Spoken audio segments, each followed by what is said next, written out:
Let me tell you a story, one of which you haven't heard before. And it all starts in the land of Galore. Now, I can go on and on about how the party will go off and become great heroes. But today, I want to tell you a story of new beginnings. And it all starts with a simple hello. Hello, everybody, and welcome to eDIOCRACY, the show where a bunch of idiots that don't know how to play D&D sit down and play D&D. Today, I am joined once again by the boys. Hey, Excitement. Excitement. Yes, because that's the thing. Yeah. So today we're gonna be doing a one-shot adventure where we're gonna have the four amazing players today be able to show off themselves in brand new characters, and they were all required to choose a different class from what their main characters are. So they're all gonna have to bring to the table something a little different than what they're normally used to. So do we get to introduce ourselves? I don't know what I'm doing. yeah, sure. You know what? We're gonna go. Let's go around the the overlay. And let's start off with Johnny. Hey everybody, I'm the DM. Fuck you. Okay, so moving on. Travis, you have your character. Please state the name and kind of just explain a very quick 30-second. You're totally not being timed backstory. Go.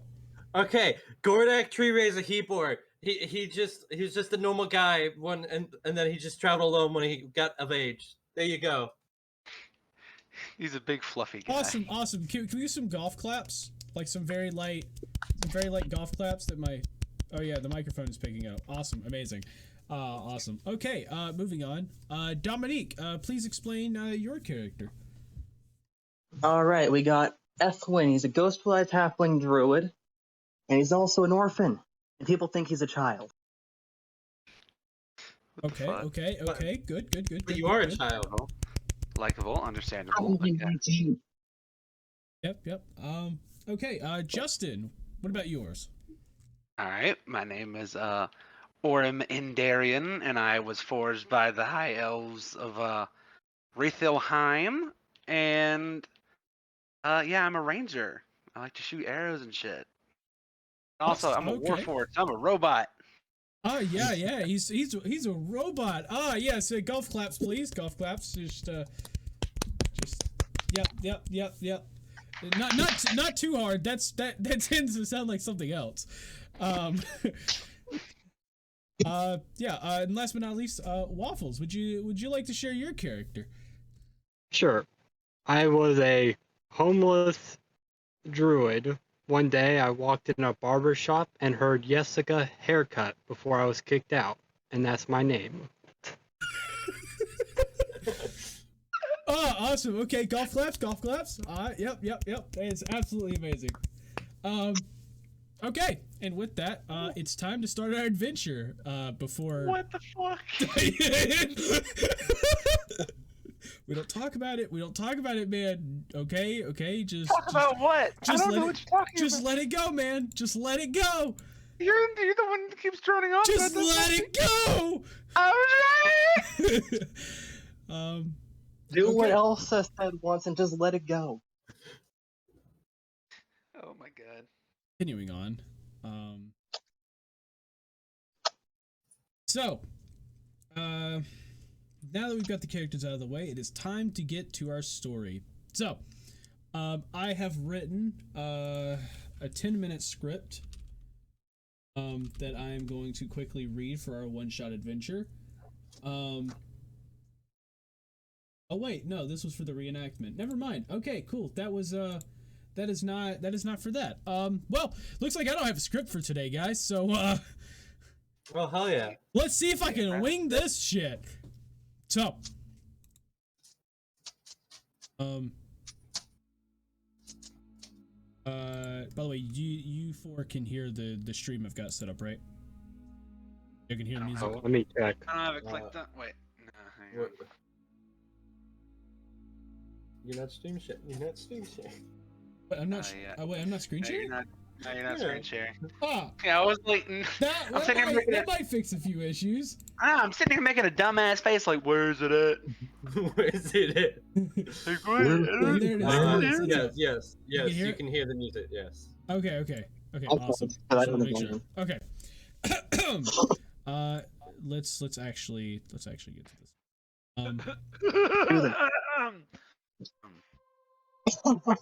That's the wrong song. Okay.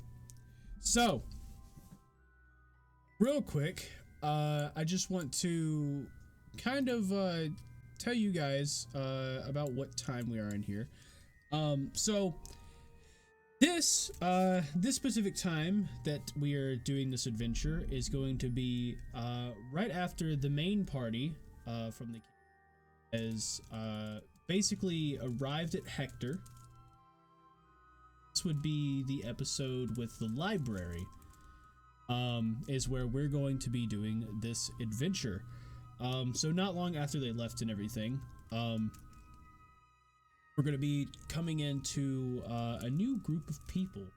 So you four amazing players, your characters are currently in Hestia right now, and all of you have been kind of been, you know, wandering around Hestia for a while. You know, you're still young. You're all young adults ready to, you know, to go off into the world, and all of you've decided that you are going to go to the local Adventurers Guild of Hestia and sign up to become a full-fledged adventuring party.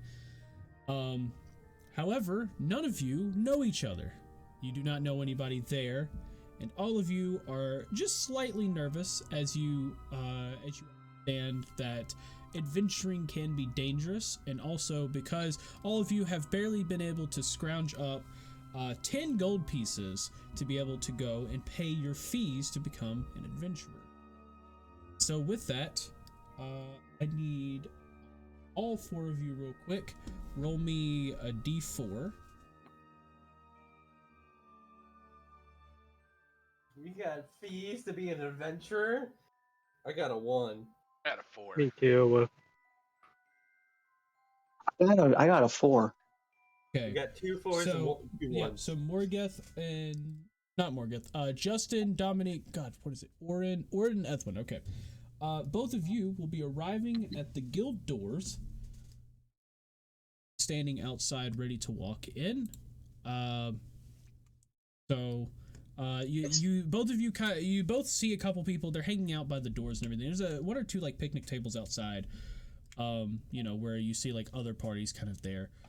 But you see this like large like wooden double doors leading into pretty much like a huge, leads into this huge like it's almost like a cathedral sized like guild hall that like the doors are slightly cracked open so you can get a peer inside. There's a bunch of tables in there. You'll see off to the side there's some bookshelves with some books and stuff like that, but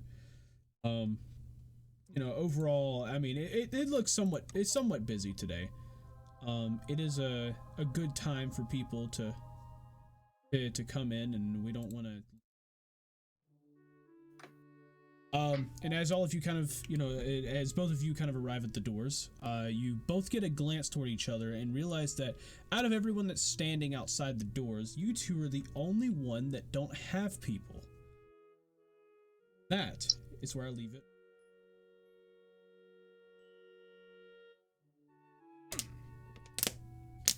Very peculiar indeed. Oh, you're here alone too, huh? Yes, I am. And who might you be? Name's Ethwin, Nice to meet you. and you are? I'm Orm. Orm Well, it's nice to meet you. Yes, nice to meet you too.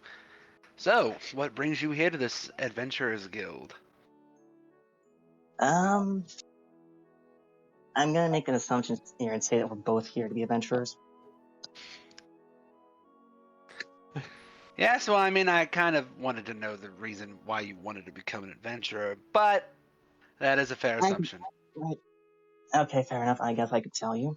I don't really like adventuring, but at the same time, it's better than spending the rest of my life in an orphanage, where I'm more of an employee now. Wow. Yeah. That's kind of fucked up. And I don't even get paid.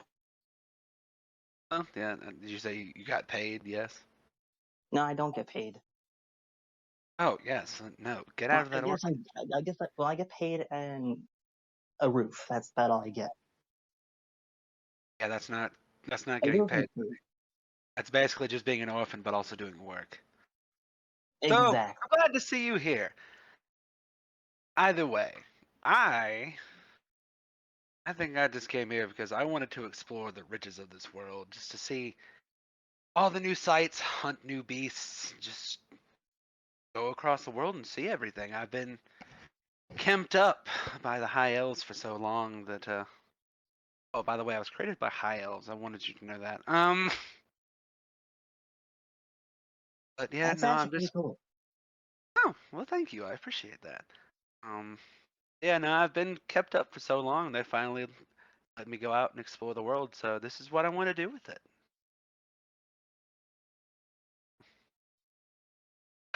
Well, seeing as everyone else has some sort, like some type of group, want to maybe group up, maybe see if we can find some other loners around here. That we can all I make our own mean, adventuring party. sure, why not? After all, thanks for numbers, am I right? Yeah, absolutely right. All right.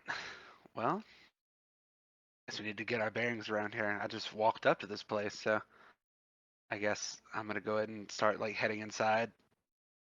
Yeah, I guess I'll just go in with you. No point just standing around. Both of you end up walking in, kind of shimmy your way into the little crack in the door. As as you walk in, you kind of sitting around at tables, a couple of them reading books and everything. Certain party or a couple people kind of just hanging out around some tables. Back, you even see there's there looks like an area for like jobs and signups and stuff like that, and there's another area to like the back, like the far back left, that you could see like almost like a kitchen where you see a couple people grabbing food, taking out. You start to like some sense that like there's that this might like be some. Can I stop getting the same two fucking songs in my playlist, please? No, you must live Not with as a these two playlist? songs. Go. There we go. So, as you're all kind of, or as both of you are kind of, looking around, you start to get a sense of, like, this. You get a sense that like this place is, has a lot more people to it than you might have originally realized. Ooh. Wow, there's a lot more people in here than I thought. It's a lot more people I see in an orphanage. Hmm. I don't get out much. That's what I was about to say. You really like making orphanage jokes. I mean, I hate the place. You really like making orphanage jokes. Wait, that I might have to turn off this stream. Yeah, Fair enough. okay. Well, yes, I I'll would delve say, on it. I would say, I get it. I know you hate the place, but don't worry, you're out of there now, so you don't have to keep talking shit. I'm only talking shit because that specific one is. Let's just say the woman in chart's not the nicest. Yes, usually people who run those places are kind of cruel. But No, I've seen better. I've seen better orphanages than this one. yes, that is fair. I mean, to be honest, I haven't visited many orphanages in my day, but I did visit one. That was just to cheer up the kids. Check in on them, see how they were doing. But regardless, I mean, we probably need to go like try to find somewhere to sign up or something. Yeah. Don't really see anybody who sticks out right now, so I think I'm gonna go get myself Isn't there ready. like a front desk somewhere? Say what? Isn't there like a front desk somewhere? It's got to be somewhere. I don't know. There's so many people. I can barely see anything. So, Worm's just gonna go like try to find the fucking front desk. Yep. So, you end up walking to the back right area. You kind of noticed a little, like a job posting board, and start to walk over there, and you see, like almost like a receptionist kind of sitting, off a little bit to the side. It's this kind of like this desk kind of built in the wall. As they're sitting behind the desk, and see kind of lady kind of looks up and goes, and she adjusts her glasses a bit, and she goes, are you new here? Yes, yes, we are. What Oh, he said. I see. Are y'all looking to join the Adventurers Guild? Yes, That we is are. the plan. Oh, okay, I see. So you two know about the fees, right? Yes. Yeah. Okay. That is great. It's gonna make this a lot easier then. So you want to be Adventurers Guild? Well, I we've got a whole lot of other stuff. Rate your orphanage from 1 to a 10. What? Someone in chat just said Oh. rate your orphanage from a 1 to a 10. Oh my god. I It would was say- about a 3. About a 3? Okay. Not the worst. Okay, probably the worst in the land of Galore, but not the worst ever. Exactly. Yeah. Okay. So, but essentially, she kind of looks over and she goes, these are kind of the sign-up sheets here. You could pull one off the wall there and start filling out the. It's essentially just gonna basically ask your name, your age, your race, if you have any other occupations. It's gonna tell you about. It's gonna ask about those. Just normal sign-up sheets, and when you're finished, all you're gonna do is just simply you're gonna bring me back the paper. I'm gonna and I'll tell you everything you'll need to know. Alrighty then. Thank you so All right. much. I appreciate this. So, you end up like taking the papers off. You kind of go through. You see, of course, the name, the occupation, the race, your age. You start filling all this out. But then there's a part on it that ends up asking for your class.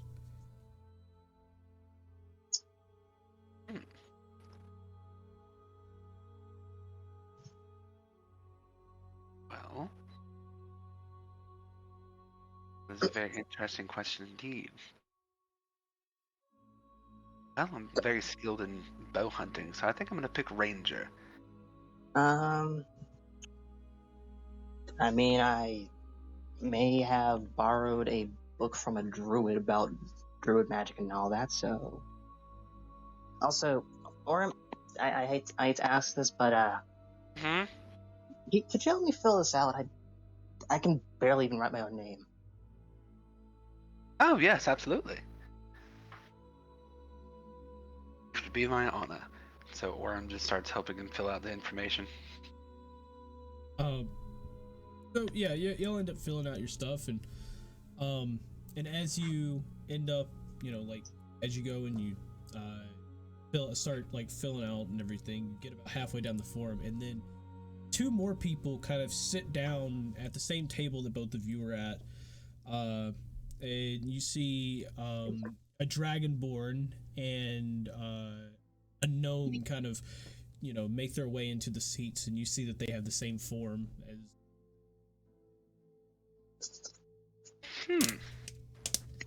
Very peculiar characters over there. Don't you think, Mr. Ethwin? At your table. Wait a minute. Say what? I agree. They're sitting at your table. They're like right next Oh, to you. that's. I'm like whispering to him. Oh, okay. But yeah, I could definitely agree. You think they came here by themselves, or think they're together? I don't know, actually. Why don't we ask them? All right. Hey, you two over there. Did you both come here by yourselves, or you both come here together? Johnny, I don't know what happened, but I think I clicked something on my keyboard. What? There's like 6 ads just played. What? Oh, you talking about Twitch? No, that's scheduled ads. Don't worry about it. Okay. You just see ads playing from Orm's eyes. He's just projecting ads. Orm just whips out a whole ass fucking keyboard. And today's sponsor. Travis! Oh my gosh, Travis! Thank you so much for the subscription. Holy crap! Oh my gosh! I thought, hey, since I'm playing it, I might as well just subscribe as well. It said you subscribed twice. What? It was an error. Yeah, that was weird. But yeah, thanks. Anyways, yeah. Gordak just like he looks up from like after the child spoke to him. It's like, aren't you a little too young to be here? I have you know I'm much older than you by like. No, not Tim. talk about Dominic's character, Ethwin. Oh. I swear, everyone says the exact thing. I am 19 years old. I am not a child. Really? Gordak rubs his eyes for a quick second. Okay then. You do look pretty young. I mean, I do shave, so. You say you shave? Yeah. Yeah, you got a little, like, cheek hair, kind of like trimmed a bit. Yes. Okay. So, Oh, but to answer your question, I don't pointing over to Mr. I can't see the name right now, but pointing over to O'Reilly's characters. I'm going to get used to the names. Trust me, I'll get used to them. But points over to him. It's like we both walked in by ourselves, so. Well, Orm and I over here did the exact same thing. You want to join our group? we're just here by ourselves. We'd love to have some more company. You know what? I'll gladly join. Well, all right. We're honored by your presence then. Because my father didn't raise me to be a quitter. My family never did either. I'm not gonna say anything right now.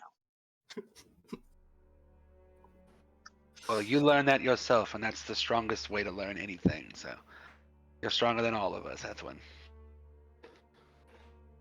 Anyways, my name is Gordak Tree Raiser Hebor.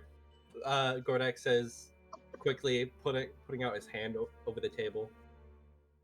Orm reaches in for a handshake and goes, Orm and Darian, nice to meet you, Mr. Tree Raiser? Yeah. Is that what I can call you? I mean, you can call me Gordak Tree Raiser or Hebor. Okay. I might use Whichever three one. interchangeably.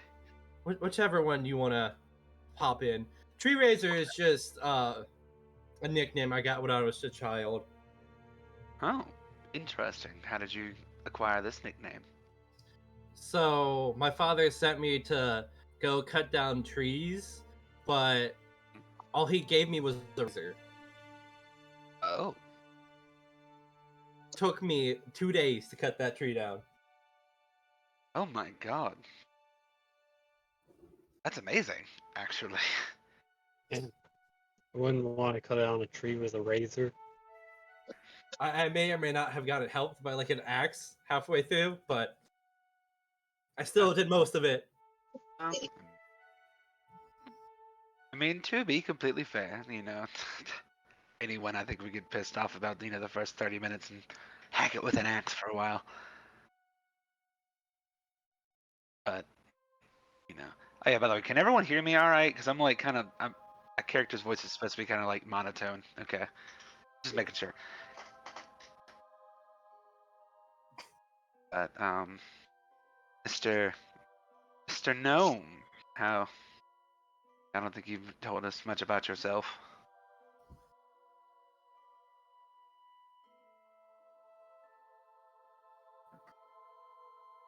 He's a quiet one, isn't he? By the Yeah. way, I don't think he even said if he wanted to join you guys or not. Or sorry, us. Like I'm not. I thought didn't- he said he did. I don't remember. I don't have that greatest of memory. Not to mention, I didn't have many friends growing up, so it's gonna get hard being part of a group.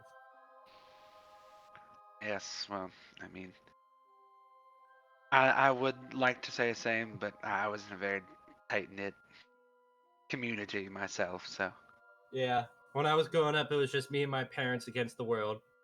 yes. That's kind of how it was for me. It was me, my mother, father, and then my 3 younger sisters.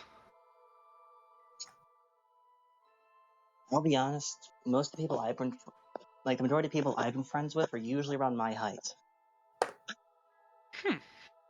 Almost none of them halflings. Oh, I was So about children. to say, are you being friends with children? Listen, Another I grew up, follower! I spent most of my life growing up in an orphanage, and then the Oh, rest of it, that orphanage, without pay.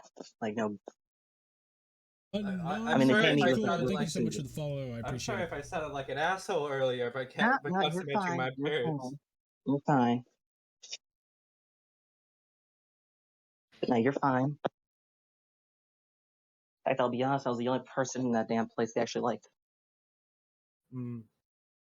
Well, except for the maid. She was also nice. Well, that's good. At least the rest of the children will be safer Yeah. on that maid, I guess. It's Gertrude, going up though, the social ladder of the orphanage. absolute bitch. Mm-mm-mm. Well, we absolutely hate to see it, but it's all right. Sometimes we have to learn the hard lessons in life before we escape and go out on our own. Um.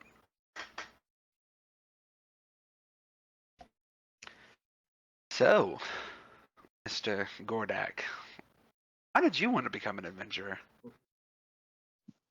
Well, like I said earlier, my father said he didn't he didn't raise a quitter, so he told me he made me do chores to get up 10 pieces of gold, and then he's like, you know what, go fulfill your dream of being an adventurer, and then just kind of kicked me out of the house. Oh, was it like a rude way, or was it like an exciting, like a woohoo, you go type of way? I think he was just tired of me, honestly. Oh.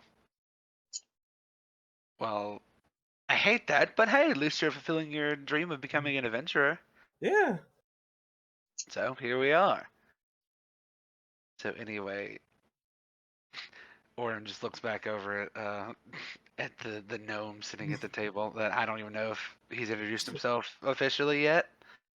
I don't think he hasn't talked like most of. If not, I think his face is just kind of standing up in his seat now to look over the table more. Wait, Dominic, is it Ethwin or Ethwin? Because I don't want to keep pronouncing this wrong. If it is wrong. I say F1, but Ethwin. I could Okay, just say that got it. I could easily just say that he's been called both and accepts both. Okay, so like tomato type deal. Okay. Yeah. Okay, Make it Ethwin. fair. Okay, tomato. What? Okay, tomato. It is tomato. Your name is Tomato now. Question, Johnny. I may be His small, like but I entire am name not just changes red. to Tomato Tomato. Tomato, and just Question, Johnny. parentheses. Question, Johnny. Am I okay with bringing up events of the Coliseum? Because it's past that, right? Yeah, they're in Yeah. the main crew's in Okay. Hector right now. So. Yeah. Okay. Yeah, I should probably. So real quick, I just want to tell everybody in chat, if you guys have not watched the series, there probably will be Hello? spoilers. So yeah, one second, I'm talking to chat. So his middle name is Tomato, obviously, exactly. But if you haven't seen the actual YouTube series, you could put !D&D in chat if Anyway, the development spot actually works. You go and check out the YouTube Waffles, are you channel, there? the eDIOCRACY YouTube channel that has. Oh, okay. I was It basically has all Waffles, the we episodes. can't hear you. Where are you They're at? talking about episodes 2 sorry, through 4, I believe. So you can go watch that if you want to know about the arena. Okay. I am Jessica Haircut. First of their name. Nice to meet you. Ah, nice to meet you, Mr. Haircut. Very Do you like peculiar name. American? You do have a very peculiar name, Jessica. Yep, a random bartender gave me it. Hmm. Very interesting indeed. So, So when I got kicked, you know when I got kicked Fix out of the that. house, I didn't want to become like an adventurer yet until I saw what happened, like to Dragon Fist over there. Like, think about it. I could become like Dragon Fist. wait, Dragon Fist. I'm trying to remember. Oh, you mean from the Coliseum? Yes, that's what Yeah, I heard about kickstarted me to be like, oh hey, maybe I should actually fulfill my dream. I heard about that. I wish I would have been able to see that. I broke into it. It was actually a pretty awesome fight. Really? How did that I one mean, when go you're down? this small, it's kind of easy to sneak in and pretend to be someone's child. eDIOCRACY YouTube channel. You can go check it out right now. Yes. I It guess. also helps Episode when the maid. 17 just came It out also today. helps when the maid already got herself a ticket to go watch it, and is willing to pretend to be your mother, even though you're like only 3 years younger than her. Huh. Okay, it works. They believed it. Well, So I you mean, actually got a mother during the fight? I think I need to walk. I think I need to take a walk. I'm sorry, that was uncalled for. I'm sorry. It was just That's fine. too easy to pass up. Orem, who is a robot, just exhales for no reason. You just see his. You just like hear. You just hear like the audio and see his mouth kind of glowing, but you don't actually. Yeah. You don't feel any like disturbance in the wind. The air is Oh. just still, and you just like Here's a fan boot up in the back. turns on fan Like behind him to make it seem one like of he's those actually. one of those little like computer fans.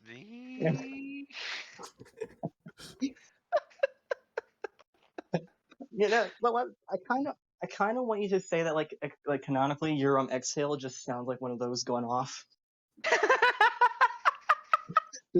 Just like really like I don't even know. monotone, but like still like noticeable.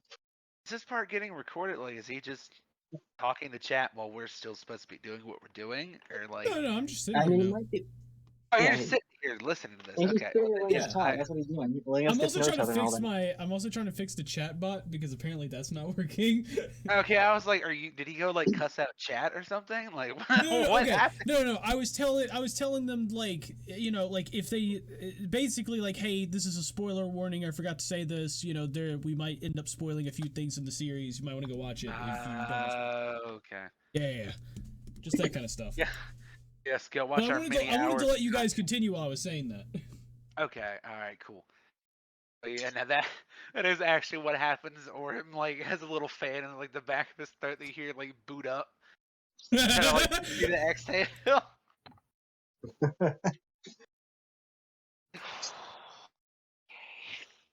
Well, these jokes are starting to get a little dark, fellas. But Mr. Haircut, why did you decide to join this adventurers guild? And I Whatever you said. To buy more acorns. So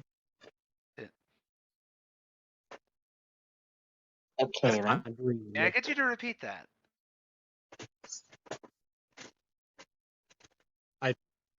Clear my throat. To buy more acorns. That's my dream. To collect all the acorns. So Interesting dream. Uh, Very, very Hmm? interesting. Orm is trying his best to Really just gonna stifle his take- laughter. I'm gonna be honest, that might take your entire lifespan to do that, and then some. Ah, yes, Mr. Haircut. That is Uh, extremely, extremely interesting reason to become an adventurer. yeah. So, Mr. Haircut, are for you, like, if you die eventually at the funeral, are they just gonna throw acorns like at your body? Like what? Like, are you gonna be buried with acorns? Well, first off, Gordak, that's kind of a fucked up question to ask if you want to be completely honest. But Let's get fucked up. now I'm also intrigued. Mr. Haircut, what is your funeral going to look like? Do I have to bring acorns? Like, what type of acorns should I bring? Am I Uh, even invited to the funeral? well, if I do die one day, I'm willing to be buried under an acorn tree. Mm. Well, that's kind of it. Ah, I guess a few squirrels from my Yeah. family I guess would you could say show you're a up squirrel. and plant some trees around. using acorns. Yeah, how you know?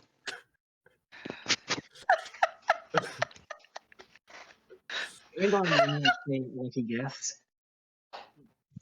Um, lucky guess, I guess. I just, you know, robot brain. Just kind of thought about it for a Mm. second. Um, but no, that sounds like a very beautiful way to be buried. Honestly, just buried Thank under a you. tree peacefully. It would be nice. I mean, it would be nice, for the event, but It- It'll it'll make it- look my pretty. parents happy. Yes, I believe it would. They'd be happy to have you buried around them and everything like that. That would be very beautiful. Anyway,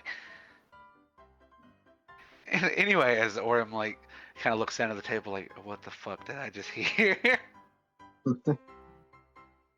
oh yeah, we should probably be finishing up filling out these forms. Well, I finished mine up 20 minutes ago, and I helped Ethwin over here fill out his. Anyone else need any help? No, Okay. I just I figured don't if anyone. think. Mr. Haircut, do you need help filling out your application? Yes. How do you write? Okay, maybe I also Or- need help. Or What is this class? I I guess. guess. I'm pretty sure it's just like what you're skilled with doing. Like, Yes. I mean, I had him write down Druid for mine because I may have spent a couple years reading from a book that I borrowed from a Druid. So wait, you can read. You can read, but you can't write. I can write. It's just my handwriting is Oh. Yes. You're better off trying to read gibberish than my handwriting. Ah, fair enough. Okay.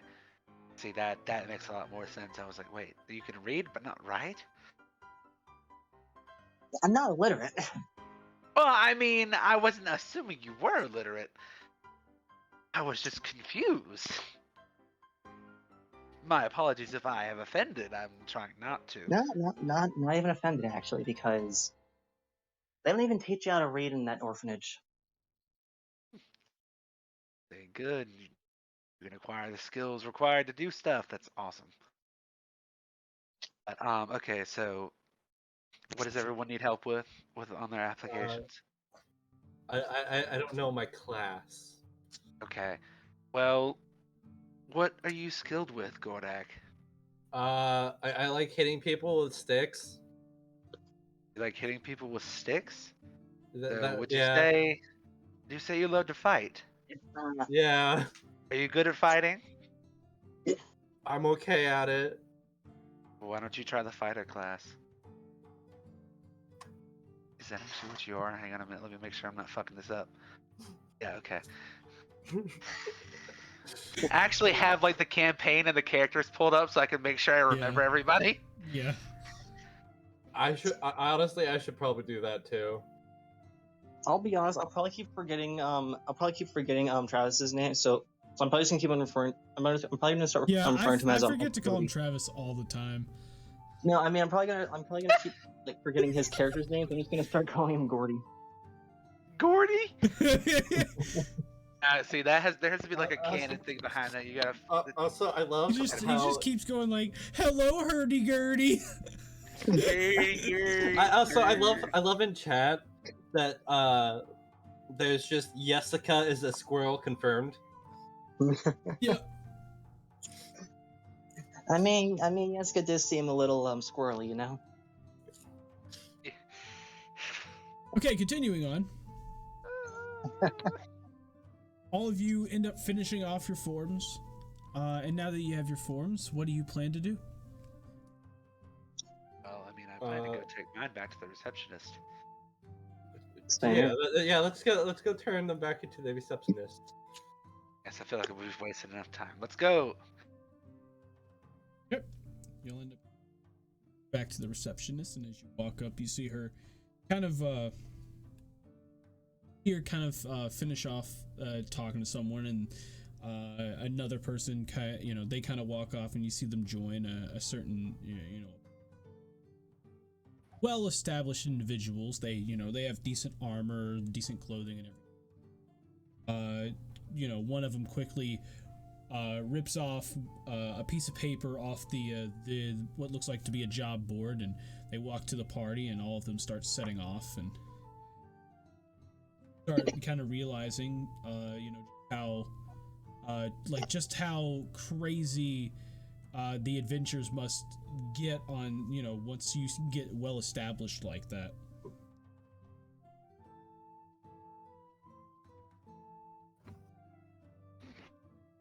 With that, all of you walk up to the receptionist and take your papers up, and the receptionist looks over and goes, "Oh, hey, welcome back.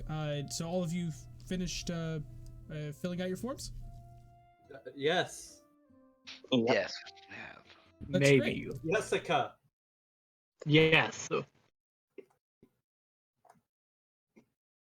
Jessica.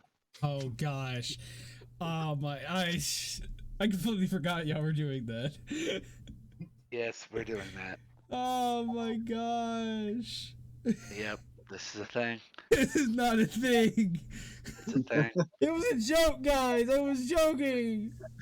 And do you know what group we are? Okay. Well, so the Oh, receptionist kind of looks at you kind of weirdly and goes, okay. Well, since all of you finished your forms, I will take them, and then I'll start to try to I'll get some information to all of you, and then we'll get through the whole fees process. All right. Takes the forms from all of you. Well, so now I've got the forms. I'm looking through. Okay, you got a decent group here. Definitely. Y'all probably would want to try to invest in some better equipment, though. I mean, considering you've got what Ranger, you've got 2. So okay, Druid magic. That's good, and then a fighter. Okay.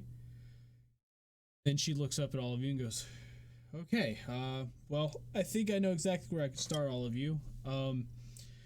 So before we get into any of that, real quick, I need to ask all of you. have a party of some kind. Well, I what you think said my before. parents are throwing a party. You see the No, face. as in, do you have an adventuring group? Yeah, You're looking at it. yeah, Jessica, you're looking at it. Yes, us four are. The Okay, so all four of you? Because all of you kind of came in alone just a minute ago. Did y'all meet up and decide to join together? yes, Yeah, we pretty did. much. Well, You see, that's great then. Well, in that case, I can quickly out of the way and get straight to the fees.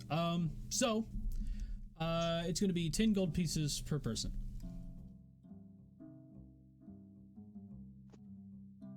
Okay, fair enough. Gordak just hands over all his gold.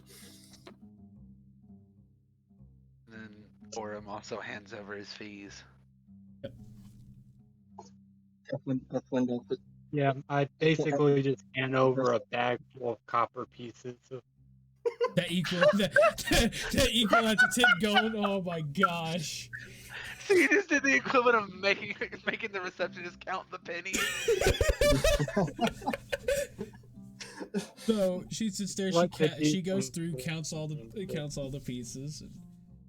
And, he, goes through it all and goes, well, yep, this looks pretty much in order. So, she kind of pushes it over to the side into a box that you can see it's got other gold inside of, and she kind of shoves it off to the side under the desk and goes, well, in that case, welcome to the Adventuring Guild of Hestia. So, a little bit of information you'll probably want to know. A real quick tour of what you can see here. This place, it's decent size. It's a lot bigger than most of them that you will see.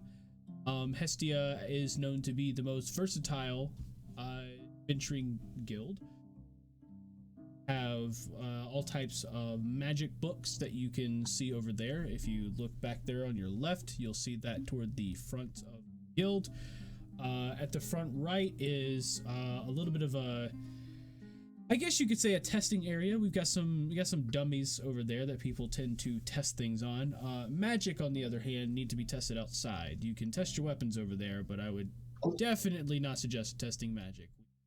Had a few fire gone wrong types of yeah, so but you can definitely go over there. If you have any weapons, you can test them out there. Sometimes we will host duels in that corner over there, so if you that straight to your left right here, over here on my right, in this corner is the kitchen area. You can go over there, you can buy yourself some food, have some of that.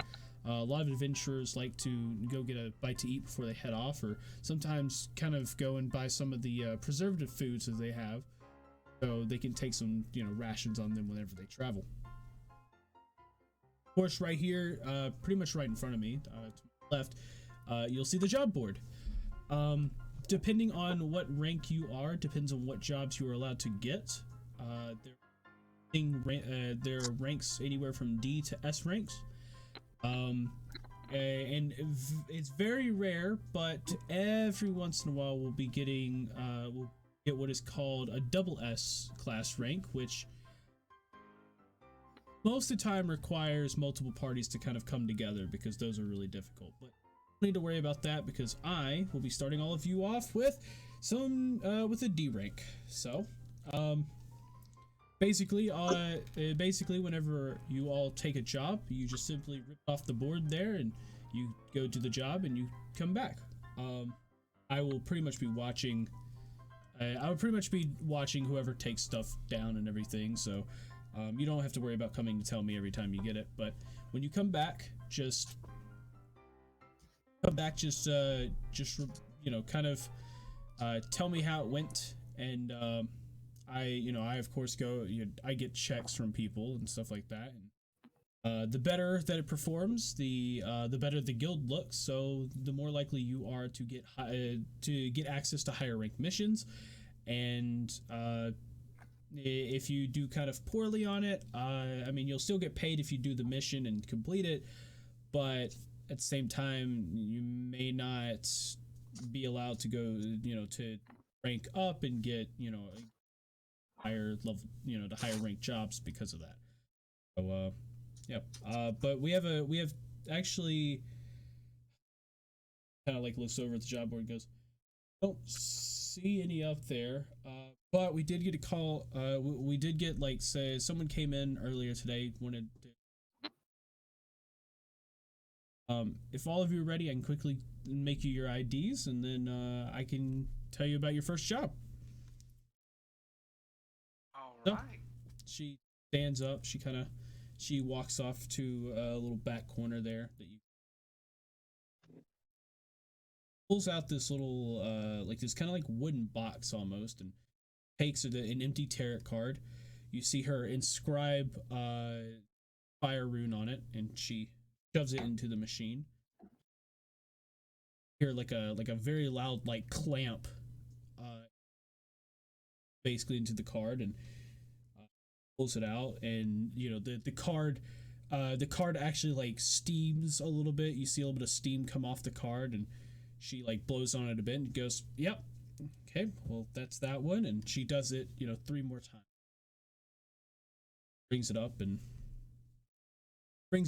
hands it to you, hands each one of you the little card. Well, this is your ID. So basically all you have to do is whenever you want to go and buy anything from the kitchen, or use any special facilities. Also, the guild in some places have actual discounts around the city, so as long as you're in Hestia, you can show this card and you can get discounts on some places. I know restaurants nearby that are like that, a couple taverns and inns, so you can definitely you can get some. This ID here, this is your livelihood, so make sure you don't lose it. Basically this ID, this is magically bound to you. Because basically what happens, I used the fire rune to kind of inscribe the card itself, but what I used is this machine over here that takes the information that the information that I want to put into it, which all of you put on your forms. It puts it into the card, and basically this is bound to you. Nobody else can take this card. The problem though is if you end up dropping this card somewhere, then nobody can really take it for say from you without you knowing. So this thing is bound to you.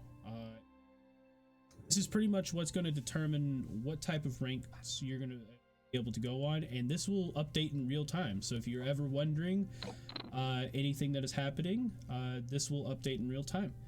And all of you kind of like look at it, and you see the card, and at you see at the top of the tarot card, you see and you see a little picture that actually kind of like looks like your face on the card, and it also shows some other information, like it shows like how like your age and stuff like that, and basically like your birthplace it also shows.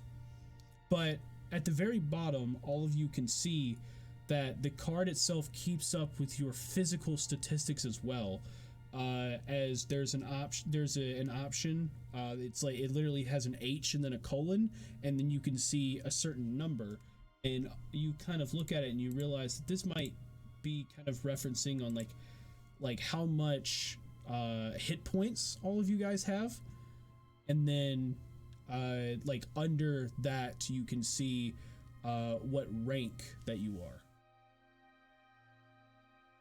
So and all of you are at the D rank. Oh, okay. Yep.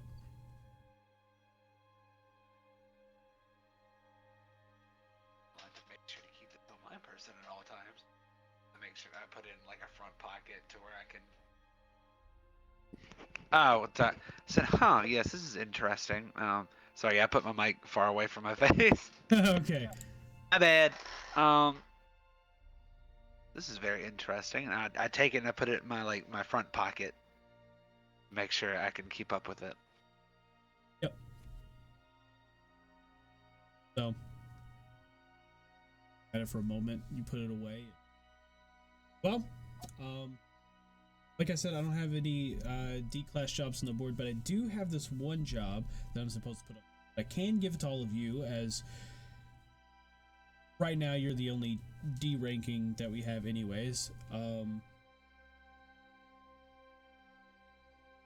But don't worry, the only reason is because it's your first day. You know, I could see probably in the matter of a couple days, you'll all probably be at least C rank. So, pretty much this job's fairly simple. Some guy came in, he has a quarrel with some other person about some land, I believe. And so all you need to do is go, just go and just settle the dispute. That's all it is. So, yeah, that's pretty much your job. Would you like to take it? Gonna be, this will give you 10 gold pieces for doing this job. Yes. I mean that. I think I'll take it. How about everyone else? Yeah, sure, we'll take it. Okay. Yeah, I mean it's our first job. Let's do it. Okay. And she hands you the job paper and goes, well, good luck. Thank you very much. We appreciate that. Yep. And you kind of get a quick glance at the paper. It tells you pretty much where to go in Hestia. It's pretty much you realize it's pretty much right down the street from. Okay. Well then, I point to the team. It's like, all right, team, and I like sort of like show them and like read them the basic like general area of the location. So I'm like, all right, so here's where we need to go. It looks like it's just down the street. So I guess we need to start heading there. What the heck? Wait, Yeah, what? My noise gate's at a high threshold? What? I turned it down though. Whose mic noise get yours? Mine apparently. Huh. Okay, I turned it way down, so it shouldn't come out anymore. I don't know. That's weird. Very weird. I turned it down like it was only like half, so I don't know what the heck is the problem. But I don't know. My mic's been iffy today. Yeah. So,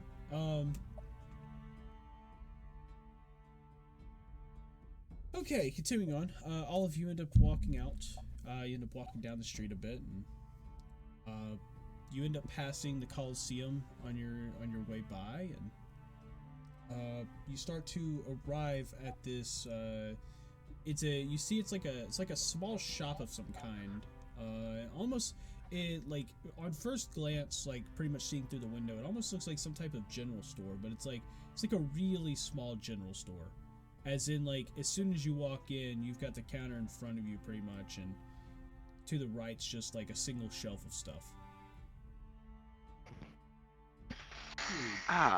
Okay. So yeah, I guess I go in to the general store to like try to get a briefing on what this quarrel is all about. Mm-hmm. So, so all of you kind of end up inside. And like I said before, there's just a counter in front of you, and to the right is just literally a shelf of stuff. You see various types of like basically like farm foods on there. You see some carrots. There's a little bit of a small like tankard of what looks like to be salt. There's like potatoes, other farm foods, beets, all of that's just kind of this is live. but essentially, you see a shelf of all of these foods, and then over on the counter you see like pretty much the same stuff, but just laid out on the counter as well. And right behind the counter are two doors. One is closed, and the other one kind of like opens, and you see it like opens into a little storage room in the back. But you don't see anybody, but you hear somebody behind the little closed door. Should we knock on the counter? I mean, I figured it would probably be better if we just said hello or something before start just knocking on stuff. Agreed. So Orium just goes, hello? Is anyone here? Oh, sorry. And he kind of opens the door really quickly. And he goes, yes, hello. I'm sorry about that. I dozed off. How can I help all of you? Ah, yes, we're new adventurers from the Adventurers Guild of Hestia. We took a job. See. Yeah, we took a job saying there was some sort of quarrel over land. Yes. That's I went in this morning and actually put that. Man, y'all worked very fast. Well, I did put that in. Yeah, let me real quick cut to the chase.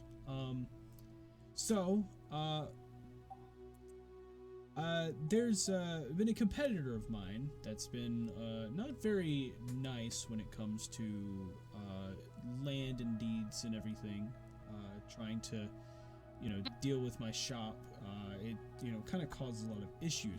So basically, a little while back, I went off and bought some land just right outside of Hestia to continue to try to support my shop with, with better, farm goods. I want to be able to bring more because there's a lot of times in which, like traders will come by and they'll buy a bunch of goods and everything, but I don't have enough to supply them, and so they end up leaving kind of short-handed because I don't have it. So I went off, bought the land, but the problem is in the way the laws here in Hestia works is, even if you buy the land, when you buy the land, there's a 1-week period that if someone offers a higher price, then they can basically buy the land. They basically can buy the land from you from the government. It's kind of a weird law, and so because of that fact, there's this one competitor of mine who wants to monopolize that heathen dog wants to monopolize on the farming outside of Hestia, and so with him trying to steal all of my business away, he kind of he goes and he pays the kingdom here, and the kingdom has pretty much shut down all of my land. But the problem is that they don't.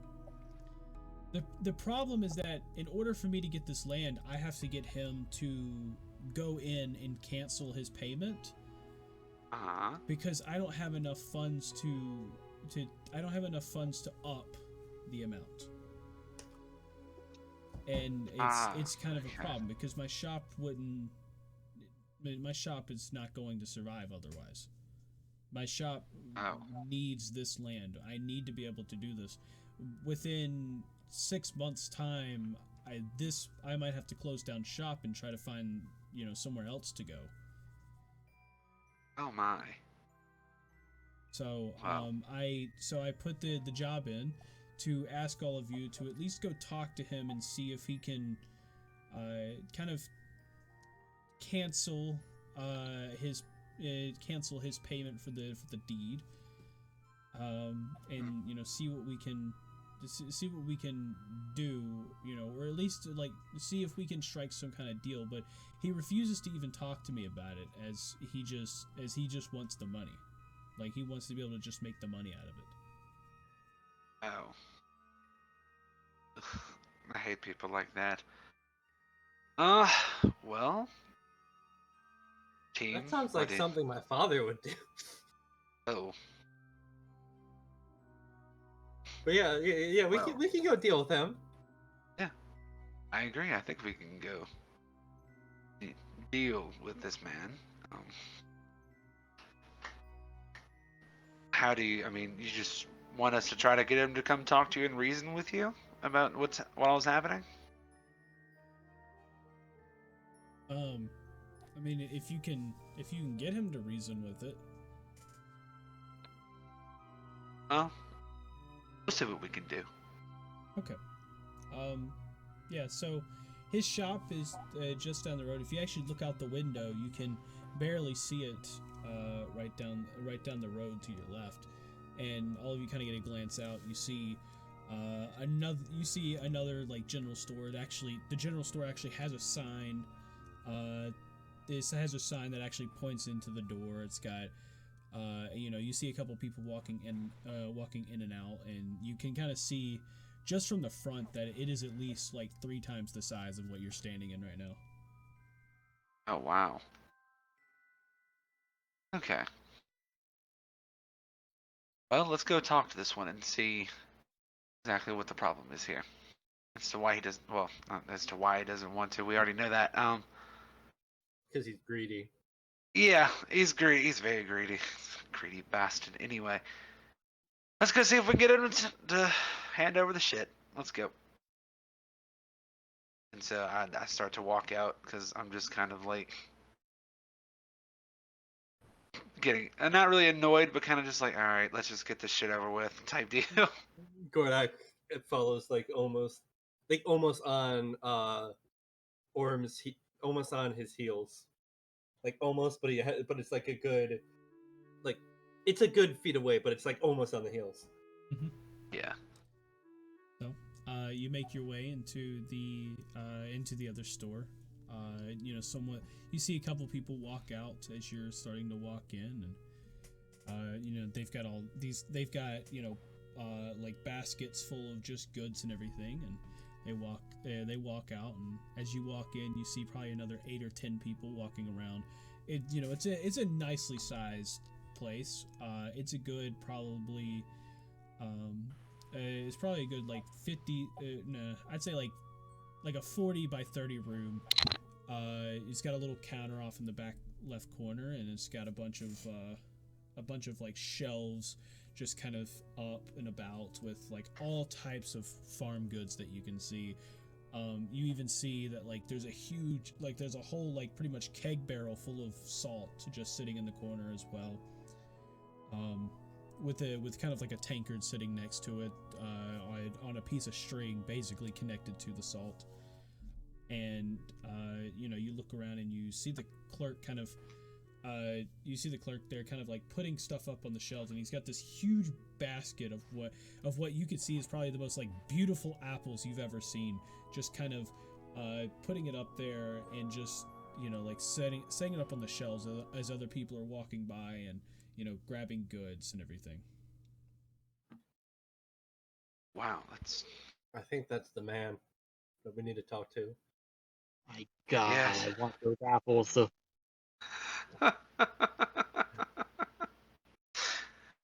Well, maybe you can buy some. Let's hope we don't piss him off enough to where you can't get any. Gordak, do you want to lead the way on this one? Or should I just... If I do, I'm gonna be honest. I might accidentally go for a swing at him. Okay, fair enough. So I go and approach the shopkeeper, and I go up to him. Is he just? You said he's just standing up there in the front, just restocking the shelves. He's he's at the front, but he's to the side of the counter restocking one of the shelves. Okay. I'm gonna be honest. I missed what was just said because my Discord decided to crash for a second. Morgan's gonna go talk to the man. Morgith. More gets than Hector right now. Who the fuck's More guessing Hector. Yeah, sorry. Morgan, Justin's gonna go talk to. I didn't know the champion of the Hestia Coliseum was here. Ah man, yeah, but Justin's gonna Wait, go. who's on the morning? Okay, let's continue fucking on. Shut the fuck up. I get it. It was a fucking mistake. Okay, it's all of your freaking character icons are still the same. So shut the fuck up. Okay, so moving on. Justin Yes, went to go talk to the clerk. Yes, I'm going to go talk to the clerk. Okay, so you walk up. And try to get his attention. He sees you and he goes, "Oh, hello. Would you like an apple?" Jessica, I'm gonna let you take this one. Yes, actually, here, let me just do it. My friend Jessica would actually like an apple, if that's okay with you. He goes, "Yes, of course." He goes, "Every apple here is 1 copper piece." I reach in my pocket and hand him like a handful of acorns. He kind of like takes it and he goes, "Well, I'm not really a person that does barter, but I mean, I guess I can." And he starts looking. He goes, "Wow, these are some fancy acorns." And he picks one up and he kind of like puts it to his eye and he goes, "Where did you get these?" Oh my god, he's an acorn connoisseur. Great. This is not, or I'm actually saying this, by the way. On the wood. Great. Where did you come across these acorns? Jessica, where did you come across these acorns? Acorn. Acorns. They're in the woods. My home woods to the east. I think second to cut off Yesko for a second. Oh, I'm just like, I see. They were grown by my squirrel parents for generations. Oh my gosh, Okay. you're actually going with the squirrel bit. Oh, speaking of scroll bit, what? Let's go back to the funeral real quick. What kind of acorn tree would you be buried under? Yes, which acorns Oh do you my decide to be buried under? gosh. This is a So very I'm really important hoping question. that I be buried under a black oak acorn tree. Anyways, let's get back to the Yeah, okay. Johnny's just sitting there like, oh He my just god. simply just goes, and he takes he puts the acorn back in his hand and takes the handful of them, and you see him like he kind of grabs like this pouch out of his pocket, and he opens it and he real quick just real quick dumps the like the contents of it, and it was very, it was like lint, some lint and some dust, and he dumps it out onto the floor real quick and puts the acorns in the pouch, puts it in his pocket, and he goes, "Well, feel free to have an apple. Is there anything else I can help you with?" Yes, I actually do have something I wanted to talk to you about. We are from the Hestia Adventurers Guild, and there was a job Okay. posting posted this morning talking about there's some feud based around a land, like a property purchase, and Property purchase. yes, it was the merchant. He's looking at a different merchant down the street. We went to go talk to him first, and he said that that you were in competition with him, and Competition. you were he bought this tract of land for him to farm and get crops on, and based off of the law of Hestia, you bought this piece of land from him, and he wishes to talk to you about potentially handing it back over to him because Without it, his business will go under, and his. Wait a minute. This is the guy that's right down the street, inside of like that shack that he calls a store. Yes, I believe so. Of course he'd go to the Venturers Guild. Okay. Why? What is this guy? So, I should probably clarify a few things for you, since he clearly didn't tell you. Number one, our dispute is nothing, as everything that I'm doing is legal, under the laws of Hestia. And on top of that, the only reason he's in this situation is because he decided to leave me. So, we were old business partners.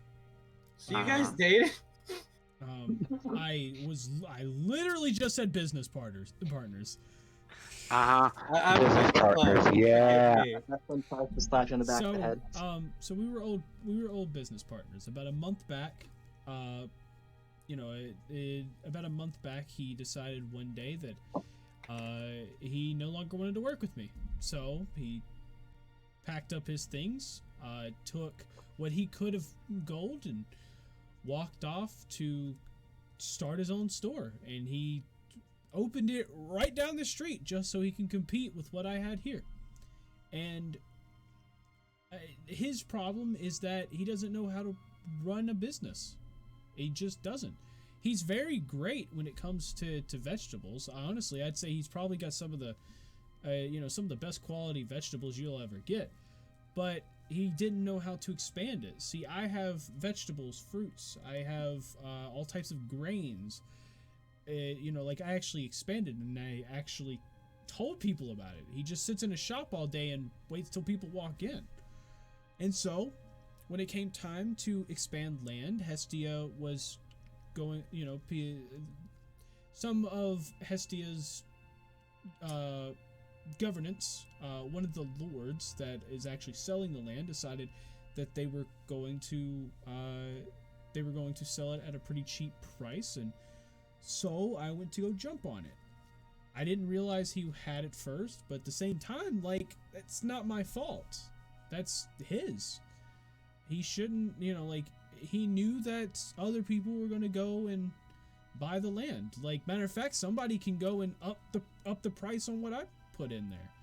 So, but the thing is that if I go and cancel the order, I'm going to be out 50 gold pieces for the land. I can't afford to just, get rid of that because some old geezer from down the street decided he, wanted to, he just wanted some land for cheaper. I don't know how much he put into it, but if I paid more than him, that's kind of on him. Should have probably invested more, considering he took 200 gold pieces from me. Wait, saying he stole 200 gold pieces from you? Pretty much. Just one day up and left, grabbed a bunch of gold, and just ran off. He took as much as he could carry in his pouch and just walked off. Did you report him for this? No. And the reason I didn't was because the fact that I don't hate him. I hate what he did, but I don't hate him, and I don't want him to get in trouble for that. But if he's going off to the Adventurers Guild trying to tell them that that I'm trying to do something illegal here, that I can't fly with that. So, if he thinks this is some type of dispute, this is only a dispute in his mind. I don't understand. I don't understand any of this. Trust me, my friend, I'm having a hard time wrapping my head around all this too. I got one story from you and a completely different story from the man down the street. Can you? F1 then walked because he's kind of butting a bit and just says, I think I have an idea on how we could fix everything. So, you two used to be partners, correct? Yes. Okay. And you said he's like really good with vegetables and stuff, right? Yeah, he's really good with vegetables. You think maybe if we could like I mean, you mean also like actually growing them, right? Just make sure.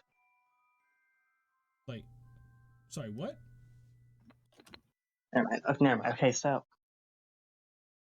what if we were able to get him to be willing to work for you? Like you pay him for his hard work, for like you know what I mean?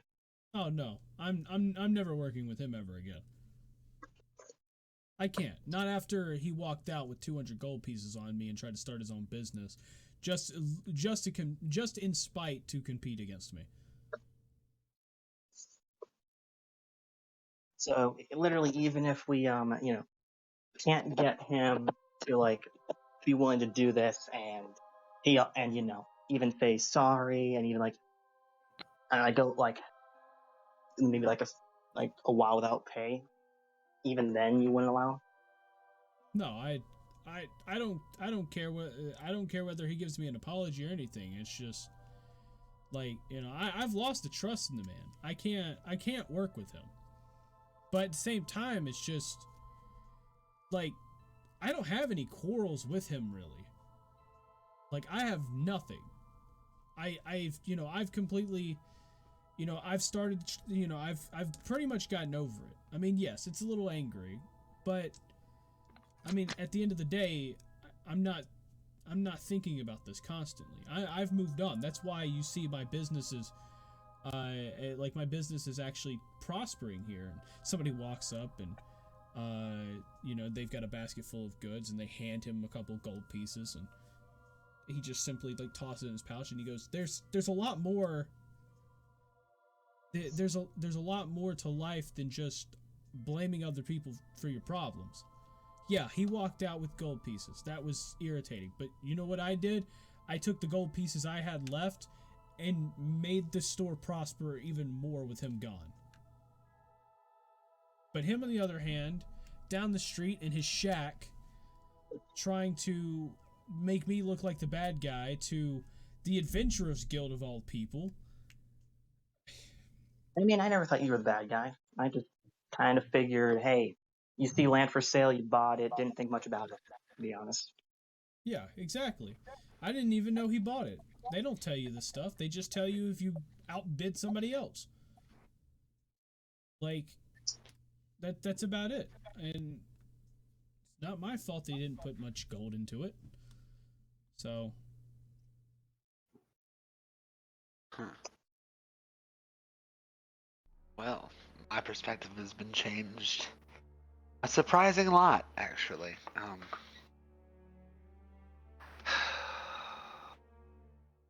Do you think?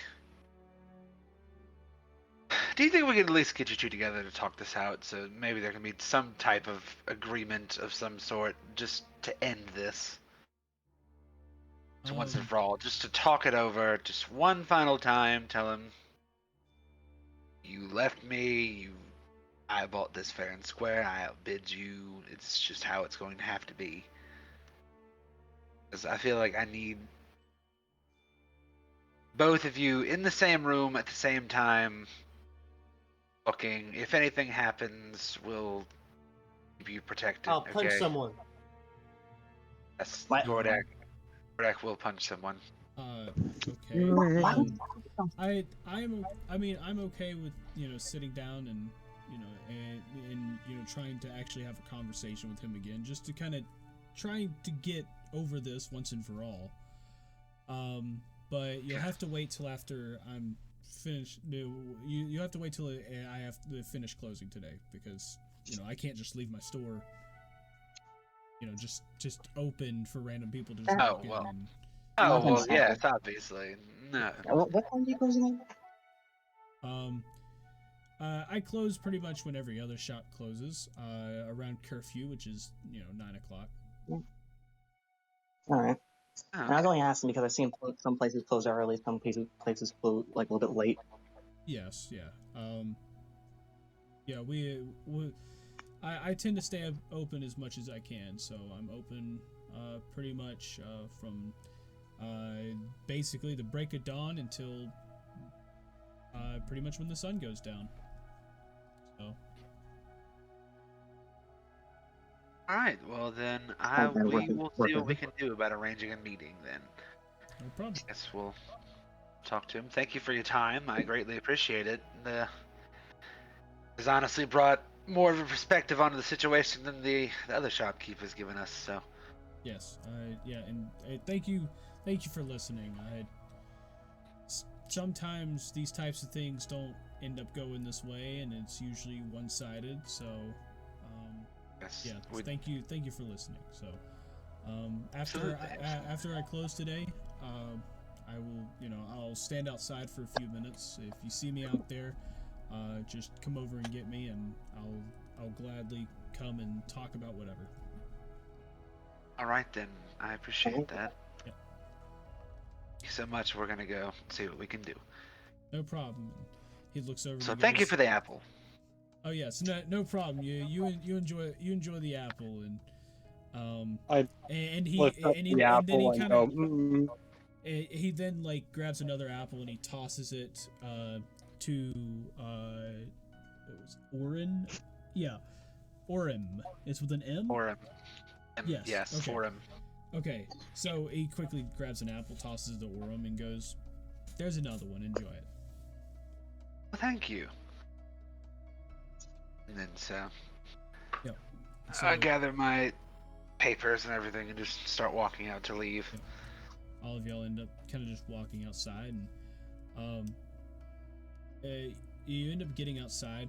You see if people are constantly entering and leaving the store that you just left, and you see that like a few more people are out in the road now, kind of walking back and forth from shop to shop. You see a couple of the shops here, and you start to see that business has picked up, but you kind of realize that like there's not really much else to do for the time being until he closes his shop in the next like 4 or 5 hours. Ah.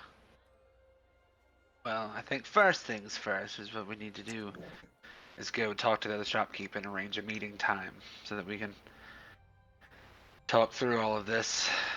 This is going to be the most tedious day of my life. I'll take it. Yeah. What was that, Ethwin? No, I just said, yeah, I can agree with that. But to be Okay. honest, I didn't think I was going to wake up and deal with all this today. I didn't either, but this is the life of an adventurer starting out, so we're gonna. I mean, it's more just saying, cleaning. Well, we had to come into it somehow. This might as well be the best way to do it. Simple, easy, just I'm talking. gonna be honest. I don't like him. He tried bribing us with apples. I mean, to be fair, he sounded like a more reasonable man than the other shopkeep, so. Maybe. Yeah. In all Maybe. fairness, I mean, Keep this my could guard all up, be. though. This could all very well be a facade, though. So Keep my Yeah. guard up. keep an open guard. You definitely like my acorns. I think he's a good fella. See, I'll be honest. Any businessman with the right mindset would probably have accepted those acorns.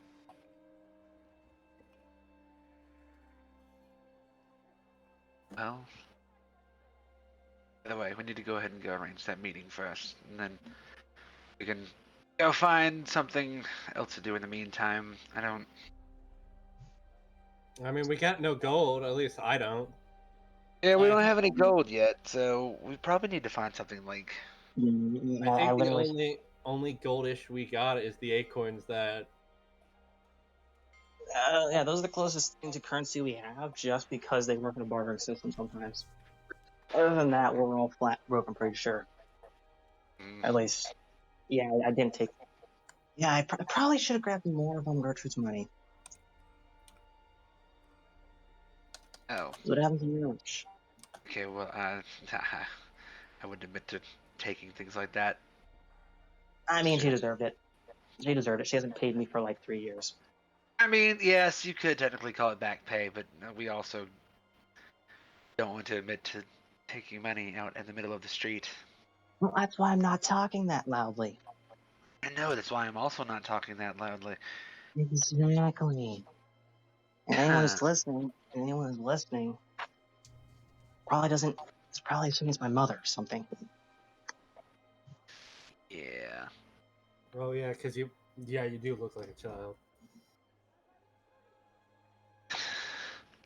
There's like a slightly annoyed expression. Okay, Hey, okay, I'm everyone. just stating the obvious. Yes, I understand. I'm small. Your point. I am too to Alright. get born as a halfling.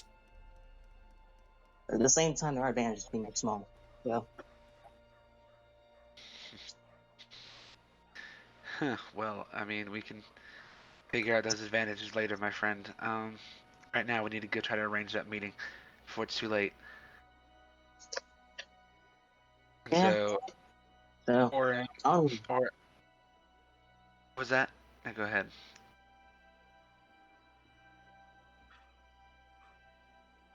Okay, well, Orem is going to go talk to the other shopkeep.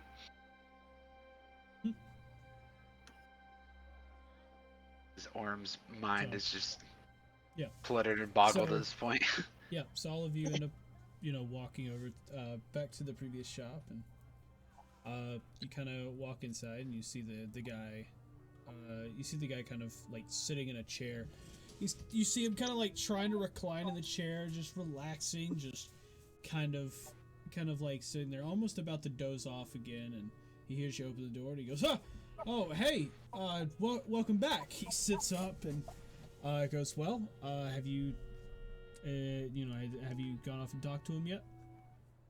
yes, we have actually talked to him. Though, and we've discovered one that you two used to be partners, and two, he didn't even know who he like outbidded. To be honest, Yeah. What? No, he had to know who they he don't tell you. outbidded. They don't tell you who you're outbidding. Um. Wait. Yeah. No, How? they. That doesn't make sense. What do you mean? That doesn't This- make any sense. It doesn't make sense because like I went to go buy the land, and the next day they said that he did it. Nobody else put in anything. It had to be because of the fact that he knew that I was buying the land. Listen, I'm pretty sure it's more likely that it was a coincidence versus intentional, because as far as he knew, they were selling land for a cheap price. So he decided to hop in on that because he's trying to run a business too. So he wasn't really, assuming you were trying to, get that land too. In all fairness, I'm pretty sure he thought you were just sitting there, like sitting here in your shop, waiting for people to come by rather than actually trying to buy land. What? That doesn't make any sense. That's nonsense. He he knew I was going to buy the land. That's why he went and decided to outbid me. He knew How that did, he had how the did he land know back. though? How did he? I have some good news though, okay? Well, we weren't able to convince him to drop out due to the fact that he is, not willing to have that money that he's put in go to waste because he doesn't get a refund. His But money go to waste. What about my money? yeah, that's a fair point. But anyways, I mean, to be fair, whenever he closes his shop, he's more than willing to like have a sit down and chat if you're willing to, because Chat he and chat has about no real what? quarrels with. I don't know, like just to get like this whole ordeal like settled and all that, because yeah, it's he just to has make no it no settled real. with you. He literally has like no quarrels with you whatsoever. Like sure he didn't really like he said you took like 200 gold, I think. But That even then, he was doesn't care. my gold. Your gold, his gold, either way, he doesn't care that you took it. In fact, he's kind of not really worried. In all fairness, he actually doesn't care too much about what you're doing nowadays, just because he has a bit more focused on his business and some rivalry that only you're caring about. Oh, he's a bit more focused on his business. Yeah, like he ever was to begin with. What he's got today is all what I did. The only reason I left is because he couldn't see that and wanted to take 55% for himself, and I wanted to agree on 50. Well, Pete, you walked down on him because he wanted to get 5% more. Yes, it's a partnership. We planned on doing a 50-50 split. And it already hurt that I put more money into the business itself. I mean, I will say this. From his word, he did say that you are really good with that, like with props and all that. So, Well, of course, I did all of the farm work for us. All he did was sit in the shop and just tell people to buy. How hard is that? Look, I could tell you to buy stuff all day long. Well, we don't got yeah, money. but we're kind of broke. Yeah, and exactly. It's a simple yes or no at that point. But I was out there doing all the hard labor while he was sitting in there, sitting on his ass the whole time. Just like somebody would wander in the shop, just say, "Oh, I want to buy this," and he would just simply be like, "Okay, cool." Like he was doing that while I was doing all the manual labor. I mean, in all fairness, like when it comes to these businesses, that's kind of how it is. Like you have those doing like the farm work, and then you have those who are like more like actually trying to sell the product. You know, like trying to hype people up for it, making it sound Yes, good. of course, but that doesn't change the fact how I put more money into the business, and he still wanted to get 55% out of it. Like it should at least be a 50-50 split. If I'm doing part of it and he's doing part of it. Okay, now I just want to like have every base cleared here. Did you actually talk about his like actually have a full on like discussion about like his want of the 55%, or is it more like you yell at him as saying that he shouldn't have that much, and sometime and then like short after you decided to just leave because he's trying to be greedy, because you think he's trying to be greedy? We had a conversation. He told me he sat me down one day and you know like went through all these weird statistics he was talking about, and he just was telling me like how much he's earned based on how much he's made for us compared to how much I made for us, when the product itself is the stuff that I work on. You know, like I actually have a care for the crops. I put care into it, so then when the crops come out, they actually turn out very well, rather than that crap that he sells over there now and tries to sell it off as food. And the guy quickly like the guy like sees the apple on see the apple that like Orm has, and just goes, that he's like, that's not actually like a fresh fruit. He puts freaking like he puts some type of like thin like magical powder on top of it to make it look prettier. Like I mean, like look at it, like, and he pulls out a knife. He goes, look, peel the apple, you'll see. Okay. And Or takes Well, the knife. I only want to do one apple. Someone peel the fucking apple. I'm doing it right now, actually. yeah, so you go and peel the apple, and as you see it, you start to see like a very faint like purple dust kind of like falling off the apple, like, and just kind of like sprinkling onto the floor as you're starting to peel it. And he goes, see, that's what he does. There's a magical powder he coats all of his vegetables in to make them look prettier to the eye. But in technically, yes, that powder's edible and it doesn't really hurt you, but still, it's just wrong. and you look at the apple, and then you look over at like some of the carrots and everything, and you could see the carrots on the shelves right there next to you. They look slightly dirty or not as pretty, but at the same time, like, when you look at that, it doesn't look as fake as the apple does. Soon as I realized that, I throw the half-eaten apple on the ground. I feel betrayed now. Betrayed. Can we go and punch him now? I want to go punch him. We're not punching people yet. We're not punching people yet. We will save it for the meeting. We'll Yes. save it for the meeting. The meeting. Okay. Yes, we were going to try and talk, like, convince you. It's like, be willing to talk with him again, okay? Like, after like everyone's closing and all that, like when he's not having to run his business, like you two can like come together and like talk this out, rethink things, because clearly from what we're seeing here is you got the good product, but he has the better marketing skills, and that's honest. Like, really, in the end, you both need each other. So really, you're both kind of ruining your own businesses. He's just gonna die out like later than sooner. Why? Because he's using I'm cheap. not. Yeah, no, I'm never gonna work with him ever again. I'm He's okay. still- I'm okay to talk this, considering that geezer in the first place didn't want to actually talk to begin with. The Well, funny thing is, he actually he called wants you to a talk geezer now. too. I Yeah. do want to say this. I do You want to call say me this. a geezer? Okay, there's a huge difference. Okay, I turn 50 next year. Okay, he on the other hand is 50. Okay, Trying to that's call me fair. old. No, I do. That is actually a fair argument there. But I do want to say this. He also did say he doesn't really want to work with you anymore because he feels betrayed. In all He fairness, feels betrayed. I feel betrayed. I put There's- way more Both effort feel into the betrayed. business. this is why we're gonna have the meeting, okay?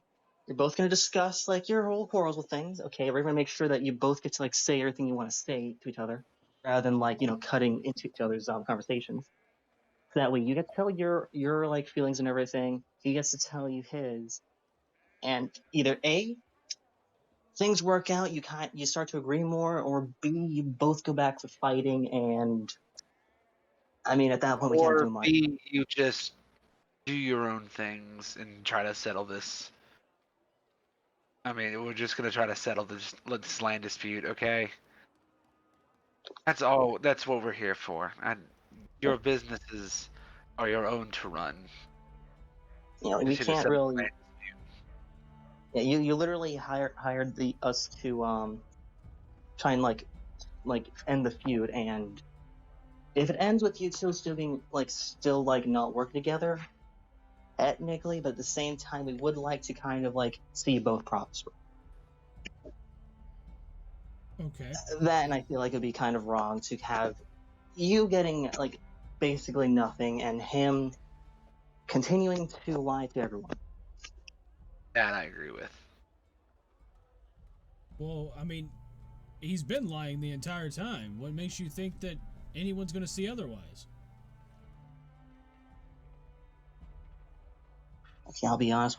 Whenever we were talking to him, I admittedly wasn't paying too much attention to like everything he was saying. I was basically basing off of like what I could remember him saying, so I wasn't picking up on any lies at the time. But if he tries to lie, I will pay more attention and see what I can figure out. Like, see if he's willing, like he's actually being honest in the situation, see what's going on.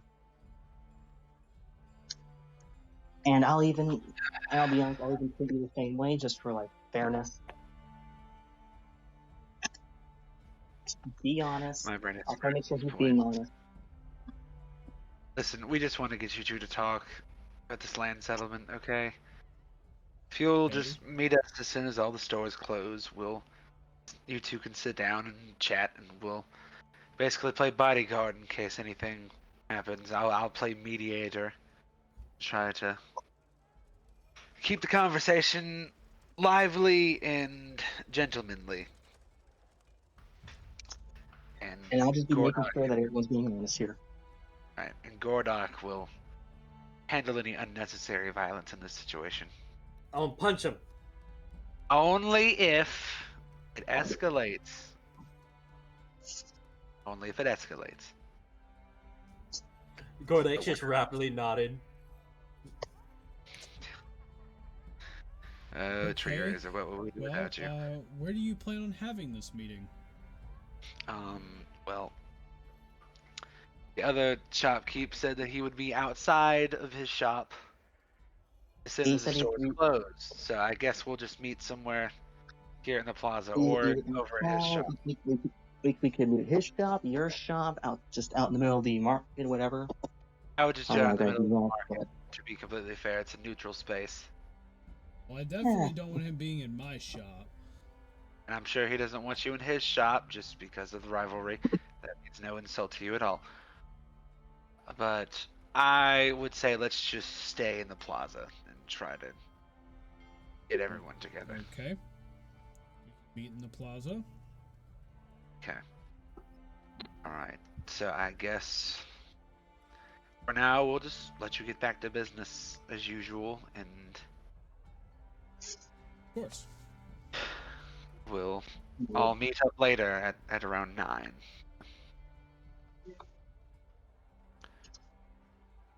Well, we thank you for giving us more information on the situation, and thank you for showing us the apple too. I don't. I'm actually kind of Of surprised course. in I always like to show people, when they're getting ripped off by someone who's very greedy. Yes, you sound like a good man. I would say on the bright Regardless, side, we didn't actually pay him, but at the same time, those were really nice acorns. We gotta get his acorns back. I don't think we're getting those acorns back. I I don't you think we're getting those back. I mean, you never know. We might be able to get those acorns back. I don't need to be talking about this inside of the shop. Let's go outside and talk about this.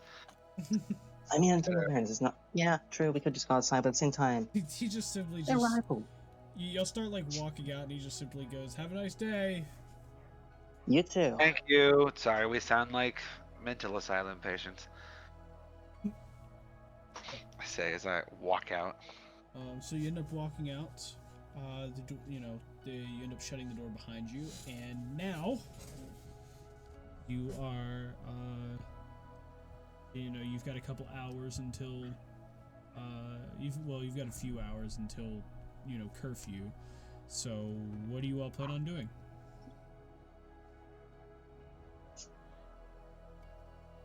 Anyone want to go window shopping? We might want to try getting when we get paid. Maybe better equipment for if we got better jobs in the future, like in the upcoming days. Yes, that's true. I mean, we do need to go weapon shopping. You said wait. I You mean- did say weapon shopping, right? Yeah, I said window shopping because in all Oh, fairness, window shopping. Okay.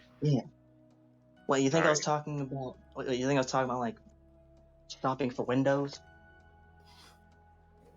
I thought that.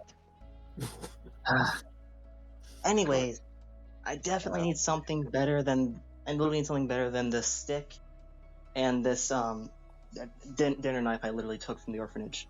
Huh. You have a You know what stick? I have? Can I have a stick? It's a small stick. It's not going to do much. God damn it. Sounds It'd great. probably break, to be honest, especially with your strength.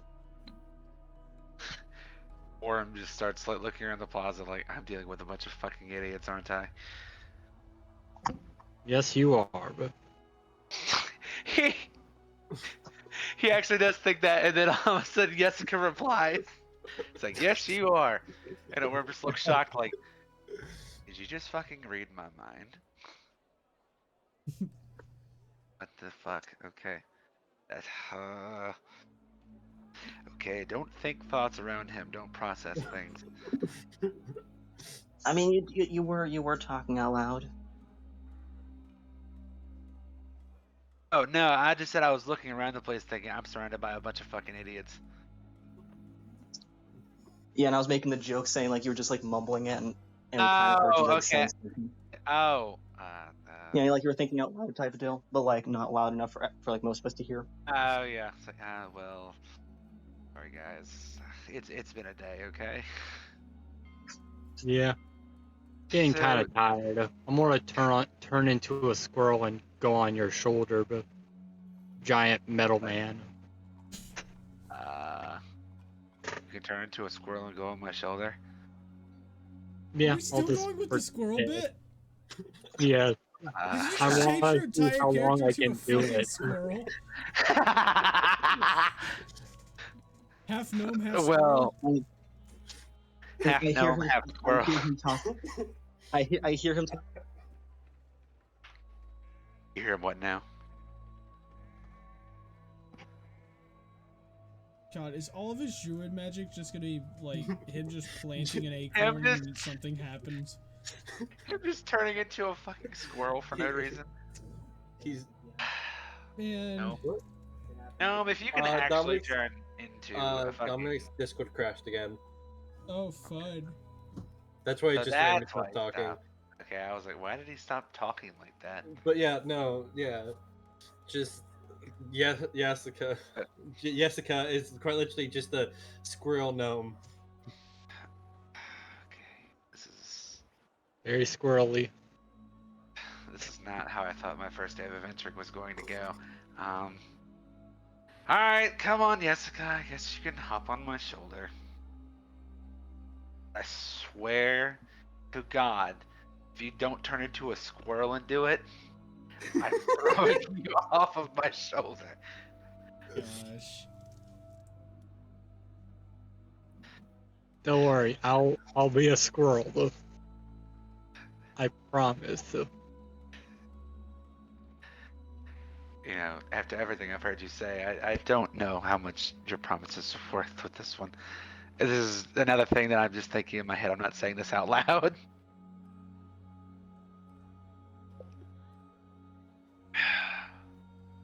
Is he back? Is the child back? Oh my Child. gosh! Look! Those people are berating that child! Those people are harassing a child. You just see Orem pointing and like doing a fucking like extremely like British voice. Oh, look at him! He's just sitting there. Look at this child. Damn, Just walks in front of the the most fridge. Python thing. I realized No, I am back. I'm gonna be muted for a minute. Okay. Okay. So are we go- I'm gonna be No! honest. I could have seen if I saw if I could do an insight check instead of like a +3 on it while the greedy man was talking, but I completely forgot I could do that.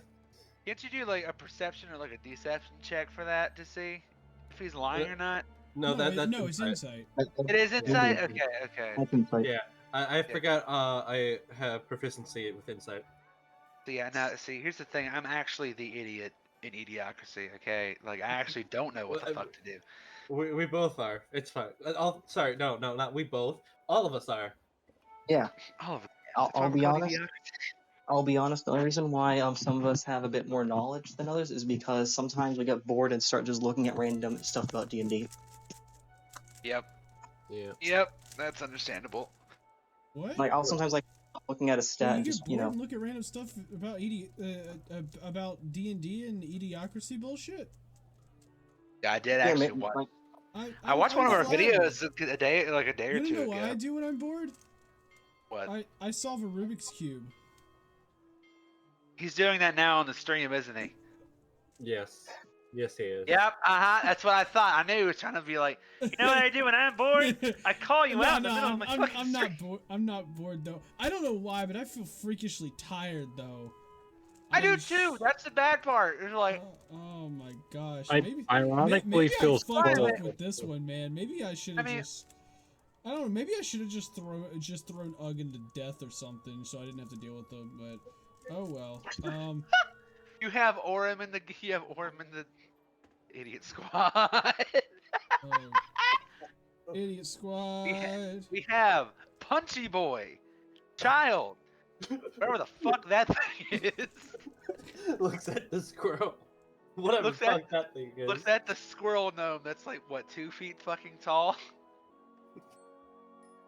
I don't know what Man. God intended with that one, but I love how I quite literally just boiled down to Gordak as he wants to punch everything. I'm a dragon dude wants to punch shit in the face. No fucking reason. I'm saying this while standing up and physically acting it out so I can wake myself up. But I've been standing up for like almost the entire session so far oh my god, why would you do that? because I tend to like actually be more focused when I pace. Yeah, Yeah, he's he's standing up for orphanages. He's standing up for orphanages because He's standing kids are against so them. poor they probably can't He's walk. protesting them. Down with orphanages! Let the children roam the streets. Wait a minute. Wait. Wait. No. Wait a minute. Wait a minute. That's not what you're supposed to do, man. You're not supposed to be doing. No. Just kidding. This is only a jest. Okay. Moving Anyway, on. back to what we were supposed to be doing this Yeah. entire fucking time. What You are guys y'all, wanna, what are like- y'all doing? Honestly, know. probably just waiting. Just waiting. Sitting wandering. here. Wandering, but while waiting. Yeah, I'm pretty sure we kind of like agree on just like going around looking at shops, like trying to see like what we'll try and buy in the near future. So like are y'all waiting or looking at shops? We're looking at the shops. just like browsing, just looking at like weapons, armor, supplies, other random stuff that might catch our eye. So Like a bow or okay. short sword. It's just kind of window shopping, really. Just kind of Okay. like looking at stuff. Okay, like, y'all looking around, you'll find really cool basic weapons that you see in the windows of shops. Dang, I Wow. figured that would be a Need little any more other of a- descriptors? No. I mean, you could have literally just said like for the rest of the time you go around the plaza looking at shops and all that. Okay, yeah, I got this. Okay. All of you walk around. You look at shops.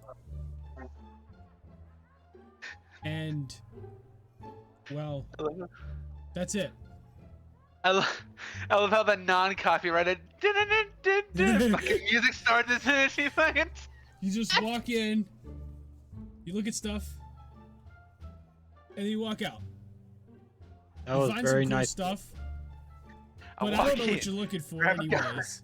So you just look in, you look at stuff, you walk out. You go in, you look at stuff, you walk out. But you don't have any money, so you can't buy anything. So all you do is look. You're looking, and then multiple hours pass by. And in these multiple hours, Johnny is going to walk off and go grab something to probably, to try to keep himself awake. Understandable. So does the party have to act this one out, or are we actually just like taking a short break? No, we're taking a break, man. I need to go get something. Okay, yeah, no, that's fair. I'm trying to keep myself from falling asleep right now. I'm tired. I have to take a fucking Waz, so I'm gonna be right back. Yeah. So, It's quite literally like shopkeepers are trying to like talk to us, like, "Hey, what can I get you?" Us just you absentmindedly walk in. It's like, hey, how can I? And they just walk by. And it's like, excuse me, how can I help you? And I run then into a just- shelf. You literally like go over there, pick up like a great sword, just kind of look at it, and go, okay, and then just put it back. Just put it there. Like you just put it back, and then just walk out the door, and he's just like, what the fuck? I mean, in all Casually honesty, picks up a massive great sword, one-handed, just to look at it, and go, huh, and then puts it back. Who is it? The fucking gnome. I do want to be honest. F1 is more just like, kind of just like looking at the shops, like seeing what he can see. Not really like more worrying about going inside. It's more like seeing like looking at the shops, more getting an idea of like the shops.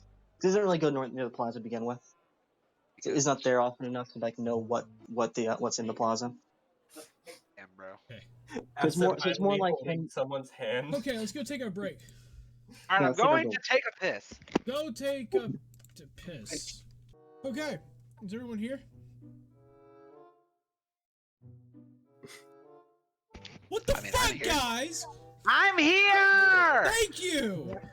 Damn I'm here. it! Marco! Polo! Marco! Ravioli! Oh, I forgot you're supposed to say polo. What the fuck? Even though I said polo fucking perfectly earlier. Ravioli, Perfect. ravioli! Give me the formuoli. This is not a threat. I have a weapon. No, you don't.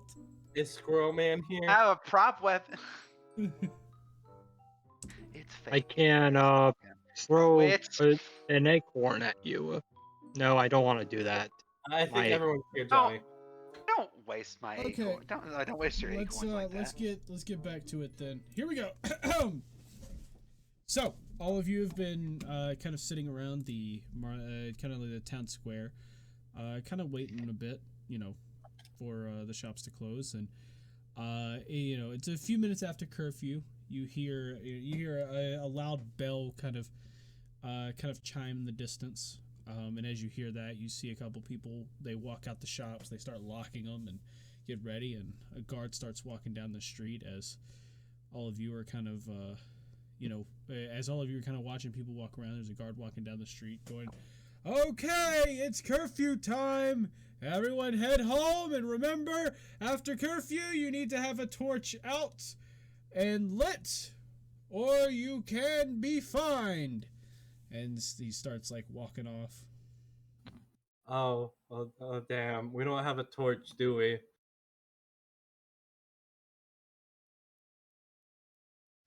Oh, this is going to be a big problem, isn't it? Let's quickly go back to the one guy's shop that's probably gonna be waiting outside, and let's go see if he has a torch that we could possibly use. Yeah, that sounds like a very good idea, actually. And then we can... Okay, so you start making your way back a bit. You get to the first guy's shop, and you see him. He's locking up he's kind of like locking up his shop a little bit, and as he's doing this, as he's kind of like locking up the shop, he kind of like stumbles into you, and it's like, "Oh, hey, y'all are back here. I thought we were meeting in the town square." Well, yes, we are, but see, our problem is we don't have torches, Oh, kind of broke. and oh, well, that's no problem. It's fine. And you see him. He pulls out a torch, and he goes, "I've got one." And you see him like quickly like try to. He uses like a rock. He uses like a rock basically to kind of like smash against the ground that's cobblestone, and he right next to the torch, and he kind of does it a few times, and he strikes it, and like it ends up lighting the torch, and it quickly flames up, and he goes, "Yeah, see, I've got a torch." oh, okay. I figured we might all need individual torches, but No. It's just so the guards can see you, so you don't look like you're sneaking around at night. okay. Yeah. We In should all probably fairness, if at least like two of us need like some kind of torch, I could always just hold some fire in my hand. Yeah, no, it's fine. And he goes, "Well, I guess let's go to the town square." I'm pretty sure. Don't we gotta pick up the other guy? Because he Pick said him he'll be up? waiting outside. He said he'll be waiting outside his shop. I think. Yes. So y'all go do that. I'm gonna go in the town square. Okay. Well, Okay. here, Are I'll we go. taking the torch with us, or are we giving the torch to you to go to the town square? Here, I'll What do you sneak mean around. give it I'll to him? sneak It's in. his fucking torch. I Oh. use the cantrip produce flame to kind of just like create a bit of like a flame in my hand just to kind of like give us something close to a torch. All right, Gordak, and yes, good. Just stay with this guy, and me and Ethan will go to get the other shopkeep. Okay. I'll make sure he doesn't get jumped. Okay, come on, Etwin. Let's go rally up this other. I mutter under my breath, "Fucking buffoon." Yeah. So you end up, you walk down the street a bit, and as you kind of arrive at the store, you see you end up seeing the the other guy, he's he locks up his shop, and you see him start to like walk off in the opposite direction from you guys. Oh, so he's taking off. Okay. Sort of like raise my voice and go, "Hey, shopkeep." And he stops and turns around and he goes, "Oh yes, hello." Hi. Yes. Do you remember? You remember us from earlier in the day, correct? Um, let's see. Acorn people, right? Uh. Yes. Yes. I guess you could say that. One of us is most definitely. But yes, we're the group from the Adventurers Guild. Um. Oh yes, I remember you now. You were talking about yeah, the geezer from down the road, my old business partner. Um, Yes. Yes. yeah. So did you get everything settled with him? Well, see about that. We need you to meet with us in the town square. We're going to let you two talk it over and settle it once and for all. No, of course. Yes, I did mention that to you before. Okay. Yes. Yes, of course. So well, let's go then. All right. Well, good. This is a lot more pleasant than I thought it was going to be. So So, you end up yeah, I just you end took up that in walking. You end up to the town square, and um, with it kind of with it being pretty quiet in the town square now, you're all kind of you all kind of meet up and everything, and the two shopkeepers there kind of looking at each other and pretty much in a pure rage at this point. Like almost any second, one of them could probably pounce and start beating the shit out of the other one. All right, we need to find the longest table here and set them at the ends of each of it. I said it at each of the ends of the table. There we go. This is town square. Where the fuck are tables? Bitch, I don't know. The huge fountain in the middle of it. All right, you know what? Just set them like slightly farther apart on the fountain. Boys, let's make sure they can talk to each other without killing each other. So, Orem just kind of like escorts our shopkeep up to the other group, and I go, "All right, we've been called to help settle this dispute between you two. Now, I want you two to talk this out calmly and gentlemanly. If things are to get out of hand, I will mediate the situation. If things really get out of hand, Gordak will mediate the situation. You do not want Gordak to mediate the situation. Is that understood?" Of course. It's just like Gordak in the corner, just like with his fist like already up, just like ready to punch something. I show my squirrel fist to. I look at both of you like lower my hand, like do the shake my hand thing to like, all right, tone it down, just a little bit. Like we're not at that point yet. You can put your fist down. Gordak does, in fact, put his fist down. But they're still like in fist, but they're just on his side now. He's got the fisticuffs. They're just down at the side. Yeah.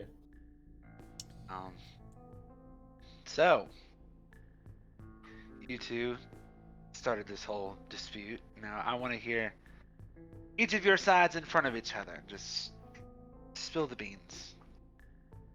And Like what happened with the situation? the first one immediately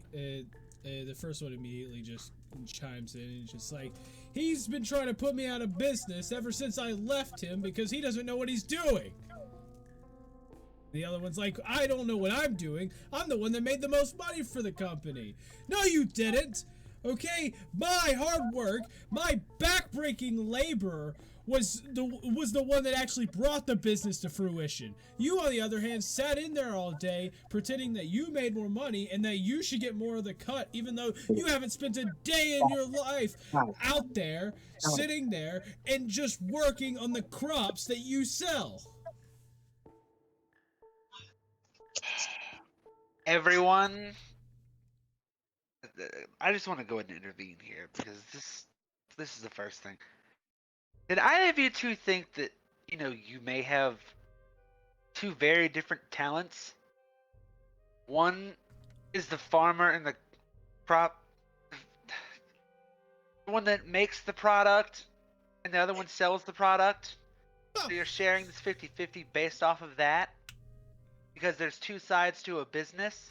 Huh, you think sitting in a shop all day and telling people to buy stuff is a talent? Preposterous! Yes, actually. Yes, Actually, actually. it is.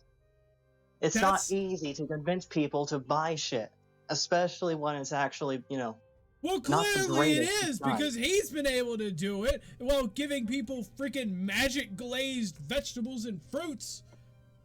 Hey, Speaking that- of- speaking of that right Because there people are so is a smart. great market strategy, okay? Something you would have known if you actually paid attention to any of the times I tried to explain it to you. First off, second shopkeep. You probably shouldn't be putting that on there. That is kind of lying to customers.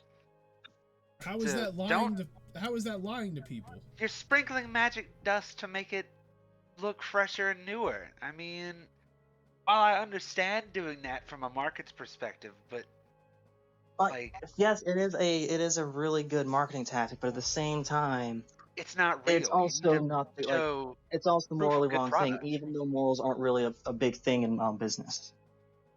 Yes, I mean, yes, and at the end of the day, it is to make money. But I mean, have you tested this magic dust on everything before? You're sure it's not poisonous in any way, Well, like even eventually? Well, clearly it's not poisonous. The people came back just fine. They're just living proofs. This guy right here, he's living proof of it because I've been putting it on there ever since we started the business. You did what? You see, it's called marketing. You have to market it. You have to make it look as good as possible to give people quality ingredients. That's the purpose of it. You're telling me you've been putting magic dust on our stuff all this time? Well, of course. How else are we supposed to sell crops? Dude, everyone sells crops. Literally everyone sells crops here in Hestia. Even the weaponsmiths will sometimes have a shelf of just vegetables in there. They might even have a barrel or something. Everyone does. All they gotta do is walk to a different place and buy one at a cheaper price. If we want to have it at a reasonable price, all we have to do is just make it look better.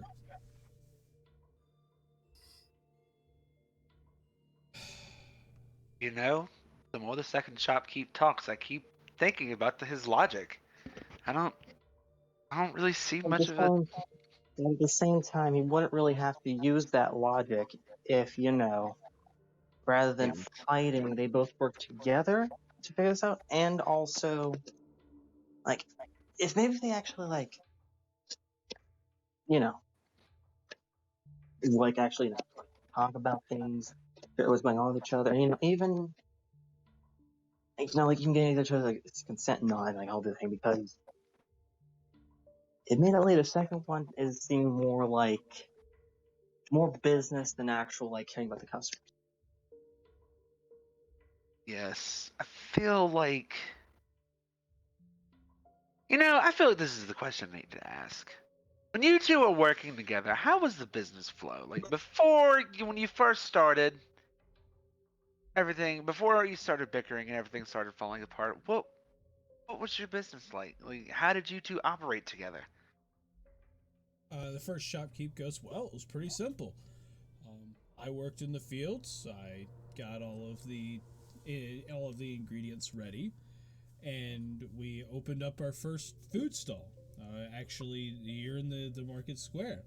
It was actually sitting right over there, right in between the two alleys. Right in between that alley over there, and we set up a little stall, and I would run back and forth from the farm to come over and bring crops. Like I used to bring barrels of crops just up to the food stall and we'd set it out, and basically I'd give it to him and he would go and sell the stuff. But I didn't know that he was sitting here lying to not only me, but every single customer ever by putting magic dust until after we All right. parted ways. Okay. We're not getting antagonistic here, okay? We're not fussing and I fighting would, anymore. I I just would want like a to ask a basic single question. explanation. But, Ethwin? All right, I would like to ask a simple question here. Okay, when did you, in the business time, when did you start using the magic dust? Was it like when you first started out, or is it like sometime down the line? Like, Well, and be honest I'm here, pretty like, sure. this Pretty sure you said as soon as they started. The second shopkeeper goes, well, the start wasn't the greatest. The first few days were pretty bad. We sold very little. And then the first one goes, what do you mean? On the first day you said we made so much. That's because I put my own money into it. The first couple days was very bad. It was almost an entire week that we only sold 2 or 3 vegetables. You know, people were looking, you know, they'd look over, a couple would come and look at the stall, but it wasn't anything great. People just looked at it and, you know, like they just didn't want to, they didn't want just to buy vegetables that looked average. They wanted, you know, ones that looked higher quality. So I took a couple to the side and tested them, and I put those out after a couple days, you know, and the entire time while he was bringing stuff, I was telling him we were doing great, and I was slowly just transferring, you know, some money I had left over and putting it into it. And then I used this experimental, you know, I used this magic dust. I knew it was fine. You know, this magic dust is known to be put in some soups. I just kind of, you know, kind of sprinkled it and started like rubbing it into some of the vegetables. And, well, after I did that for a while, I mean, people started buying more. And so our business started to boom. And within a month or two, we had enough money to open our own shop. So we did. But it kept growing and growing. And then about a month ago, he decides he could do it on his own, because he thinks that, you know, the fair share that, you know, that I wanted, because I asked for 55%, and that was only because of the fact that I needed to have that extra 5% to pay for the magic dust, and he didn't like me having the extra 5%, so he just up and I left. mean, conclusion, I think I see what's going on here. Like, exactly what's happening now. It's not a matter of like him like cheating you. It's more of like you weren't communicating with him at all on like how bad things were. So he thought he was doing this amazing job doing all the hard work while you were just doing nothing. So, you know, he thought, hey, he's already doing like all the hard work, when in reality you're both doing a lot of work. I think you should have just been honest in the first place. Told him like, hey, things aren't going well. And then like showed him the option of using dust. Have you even talked to him? Do you not understand? The moment that he found out, he would have probably done the exact same thing. And the other one goes, yeah, of course, I would have. Because that's wrong. Trying to sell people basically this powder on top of it, it's literally lying to them. It's lying to customers. We come and bring quality vegetables. That is what we did. And then you started bringing in fruits and other things that we didn't need. And then I found out you were sprinkling some dust on it to make it look better. Like, that's just plain out lying to the customers. It's not lying, it's marketing. You gotta make it look a little better. That's the whole purpose of it. Hang on. Wait, I just thought of an entirely new business idea with you two talking. He brings in the first shopkeep brings in fresh crops. Am I correct? If they're always certified fresh, you always bring them straight from the farm, Yes. and you like to make your products look better so that people will buy them better. Second shopkeep. Of course. Why didn't you two just communicate with each other about this in the first place? It's not lying to the customers if you market the magic powder being on the thing in the first place. You could have just said they're magically delicious. Yes, I know it's a Lucky Charms reference. I God know, I damn it. know. No, I love it. I love it. You could have. I mean, you could have Especially marketed funny this. since half the party's small. Hey, the second shopkeep goes, "That's a great idea. I should write that down." And you see him like start like rummaging through. He start rummaging in his pocket for Yes, something to write but with. yes, but both of you should write this down. Like both of you could still work together. And the first one To just keep this goes. going. He goes, "No, that's wrong. That's not how you treat vegetables. You don't just coat them in this random thing." Because here's the thing: when you coat them in anything, even with even that like magic powder, what will happen is even though it is rotting, it looks like it's not. So instead of rotting on the outside first, it starts to rot on the inside first. So when people go and look at it, they'll go, "Oh, this looks great," and then they'll start to cook it. Like they'll go to chop it up and cook it and don't realize that it's already started to rot on the inside. All that magic dust does is make it look better, but it doesn't actually keep it fresh. That's why I'm so against it. And that's why it's just wrong to use that. Cuz he's saying it's a higher quality it's higher quality fruits and vegetables. It's not. In the end, he's probably selling stuff that's way worse. Probably half of his stock right now is already rotten, but you couldn't tell because of this magic dust on it.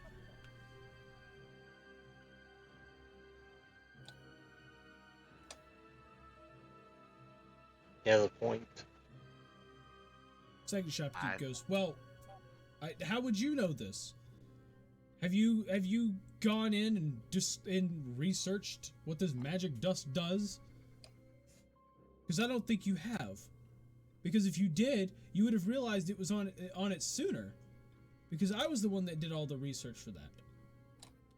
And this is just common. Over half the shops in Hestia does this. And you want to call me out for it? I think it's a little more of a personal issue."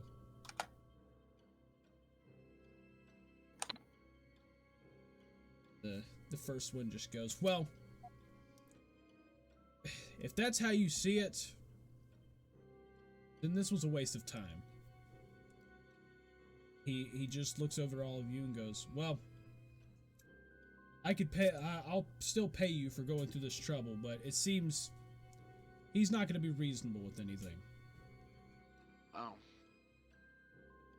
See, here's the problem: is you both make fair points about your product. I understand what you're saying about him, not being completely truthful about the products, but I mean, in the end, you would want your products to look fresher so that people would actually buy them. And yes, I see the point about they can be rotting on the inside. I mean, second shopkeep, how long does it take for the inside of it to start deteriorating? Is it just like a normal fruit deteriorating on the inside instead of the outside first? Or is it?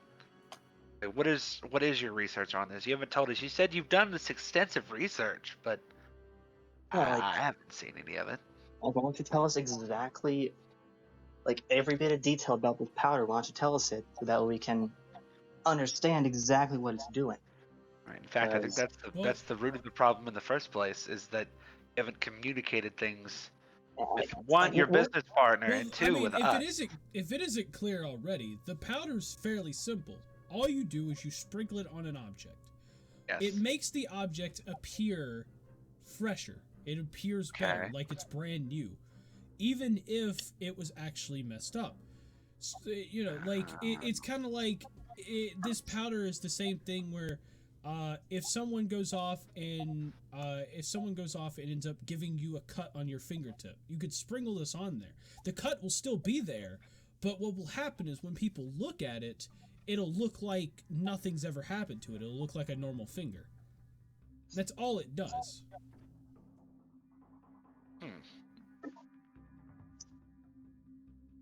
I mean, this stuff is edible. It's fine. There's no repercussions for any of that. The whole purpose is literally just to make this look better. I mean, but here's the real question is, are you making potentially inedible food look edible because you're spraying the magic dust on it? Of course not. If I made it inedible food, people would get sick and they wouldn't come buy stuff.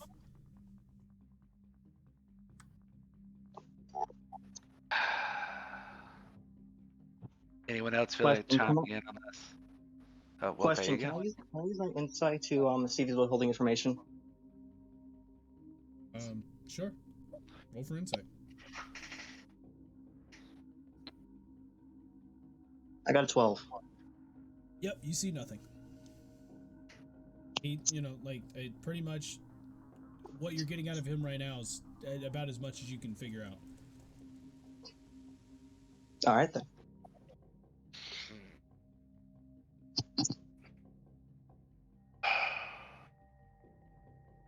Here, can I try to do the same thing, or is it Sure. okay? Sure. Oh yeah, no, that was just a waste of time.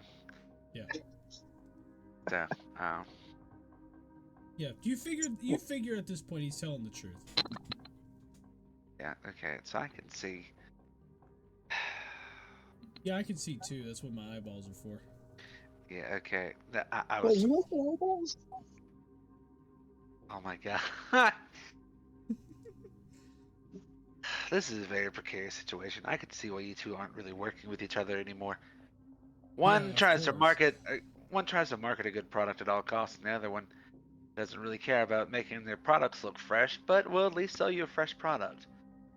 I feel like if you two could actually, stop bickering for more than 5 minutes, that you could probably try to meet in the middle somewhere, work things out, but at this point, you might as well just keep doing what you're doing and try your best to expand. I mean, on one point, you, Shopkeep One, do all of the hard work. You work out in the fields, you get fresh product every day and bring it to people. It may not look the best, but I mean, it just came out of the field. Maybe that's what you should market your product as. Is it's fresh. Like you have to make sure that it's like you tell people like it just came out of the field. Like maybe even like I don't even know. I can't. I'm not the best marketer myself. I'm more of a hunter. This is out of my area of expertise, but and everybody else in Hestia probably also says, "Oh yes, we're fresh from the fields," but make sure I that do also feel like one thing you probably could do is even like show some of your product like have like some of it like shown outside so people can like see what they're like buying as well, like before they actually walk in. Kind of give them an idea of what they're after. I mean, there's a could Or even you or could even do not that. even not just like outside, just even like in like a window. There are windows. There are like decent sized Yes, windows on that there are shop. windows. Yes. Okay. I have mentioned there are windows that you looked in on every store. Let me make sure Yeah, that I just want to make sure that place had a windows too. Yep. You rolled like a 2 in history. You remember something, but not quite everything. Oh my gosh. In all fairness, I was sidetracked when you were like pointing out like yes, they all have windows. Mm-hmm. Anyways, You also rolled a nat 1 in intelligence. thank you. Boom, roasted. But wait, John, I get a +1 in intelligence. That means he's the equivalent of 2 brain cells. Uh-huh. His last 2 brain cells are trying to hang on. Squirrel. My- No, that's Jessica. Oh, my mistake. But the Oh. first shopkeeper just goes, it's useless. He goes, I can't work with him. Okay, all I wanted was to have him recall the land so I can actually go and make some money. Make some money? You're funny. You haven't done any marketing in your life. How would you ever make any money? Well, I may not have people Hey. walking in and out of my shops constantly, but I do have traders come by and buy fresh fruits because they know when they actually look fresh. Wait, Oh, really? Shopkeep 2, can I ask a quick question? Yes. If you're buying farmland, you're buying farmland from this. This is your farmland you're buying, right? Yes. Who's going to farm it? Well, clearly You? I was going to hire people to do that. That's just a waste of money. How are you getting your products in the first place? Before you Well, bought this but- tract of land. By trading with traders. So you're just reselling product. Pretty much, yes. So you're going to hire people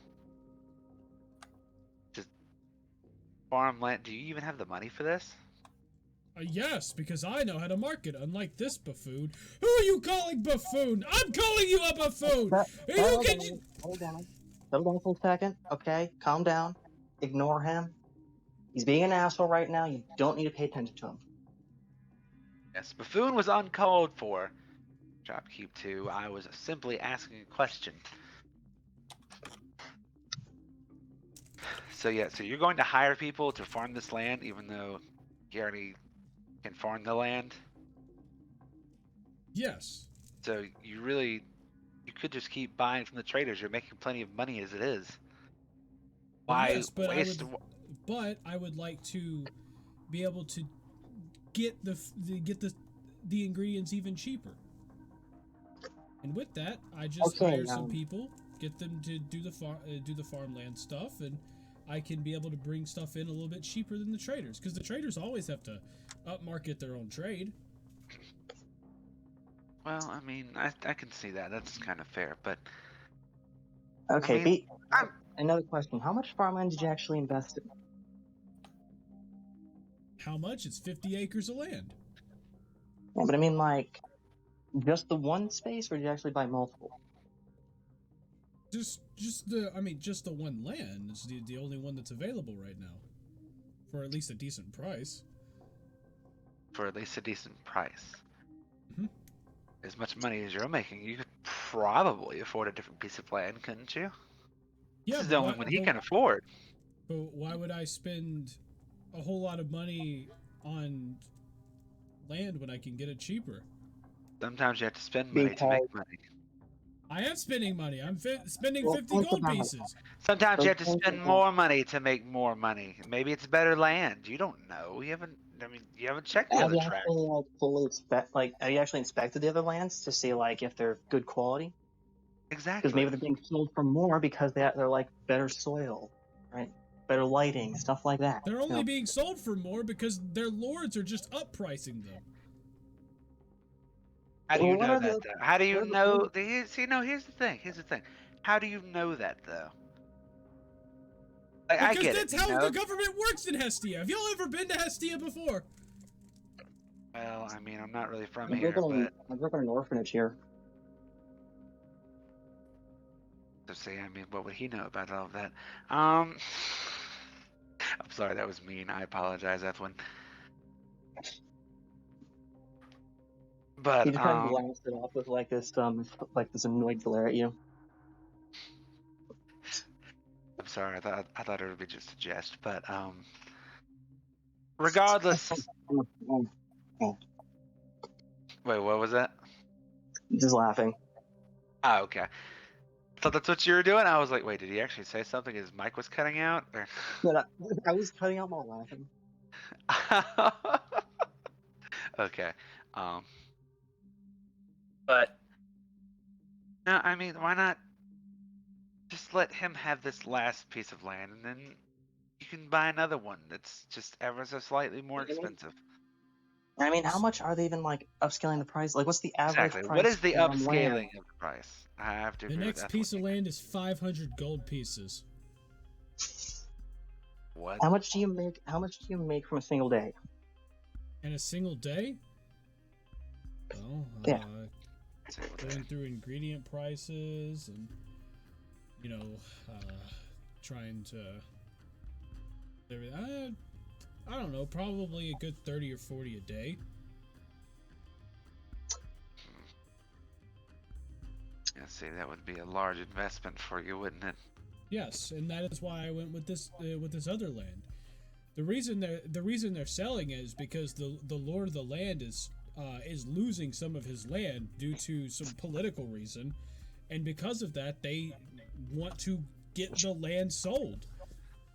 In other words, it's just sitting there, basically just ruining itself. So they want to sell it off, and that's why I went and put in my payment on top of it.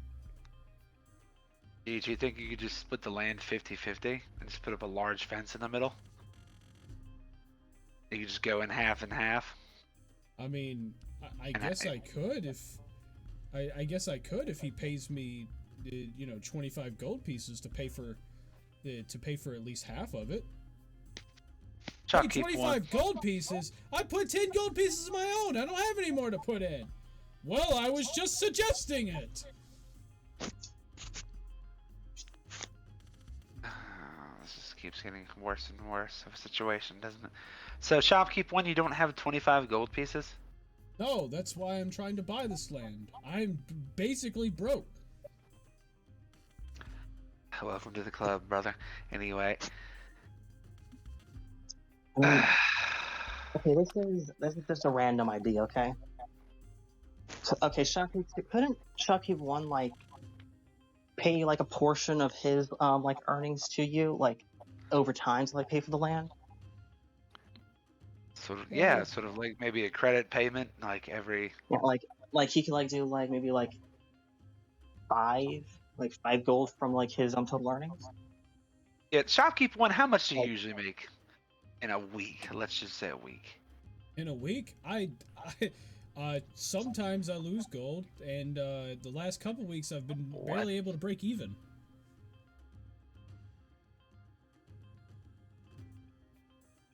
I haven't made anything from that 200 gold pieces he says that I took. I'm down to about 20. So you're saying you'd only need about 5 gold pieces to pay off this portion of the land? Well, yes, but I couldn't pay for the tax on the actual shop itself if I gave him all the gold right now. How much is the tax? How much is the tax? Well, the tax for my shop is 15 gold pieces a week. Okay, if you were getting more stock, okay, and even like increased your marketing and all that, do you think like you could get like be able to like actually like fully stock like merchants and all that and actually like get more from them because you have more stock? Do you think you'd be able to earn more? Well, considering like I said before, a lot of my purchases are from traders. They come in and they'll buy stuff in bulk. Well, what will happen is I'll go and sell them stuff in bulk, and even when I up price it, they still buy it all. But the thing is that, like when we talk it out, whatever I sell, even though I do technically up price it, I still don't gain a whole lot of it because I don't have enough. I don't have enough vegetables ready to sell. Most of the time they're only in town one day a week, and I can get the first set of them, the first set of the vegetables to them, but by the time that I am able to bring in another batch, like they're already gone and they won't be back for a week, and by the time they come back that next week, some of them have already rotted, and so I have to throw them out. Okay, then maybe this is a simple idea. What if you like timed your like when you plant things so that way when they're fresh and ready to pick, like they're ready to pick like on that like when the merchants are coming in and all that. Well, that's the thing. It's hard. It's not even really like waiting for them to be ready for them to actually be ready. They are ready, but I have to go out there and do it all myself. So I can only get about half of it done the first day when they're actually here. Like, so I can get the first day prepared, and then they're not able to come and get the rest of it.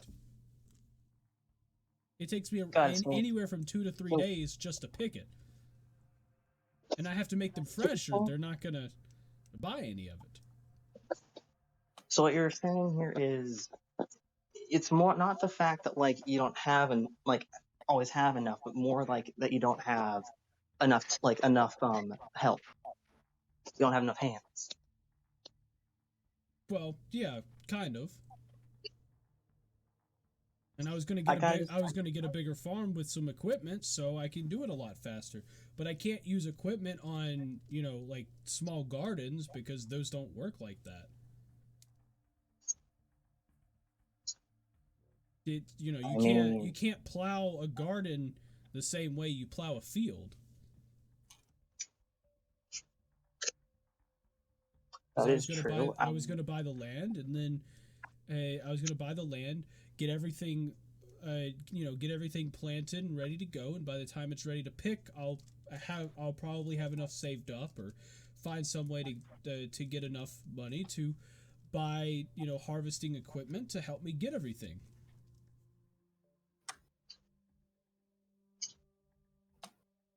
Okay. Give me 1 second to talk to the rest of my friends here. I'll then kind of like motion everyone to kind of like come a bit closer towards me so I can like talk to them. Okay. What's going on, Ethwin? This is going Okay. on. So one of the things we're supposed to do as like in the guild and all that is help people out. And I mean, what I'm thinking here is we could maybe help the first shopkeep out with his farms that we actually has like more grown, either just like in his small garden, even like out in like the field, like actually out in the field, like helping get fed out and all that. Yeah. Plus also, and I like motion everyone to like lean in more. If we actually do a better job than what he's expecting, he might also up our reward. You do make a fair point. I mean, I know how to plant crops. I've done that plenty of times back home.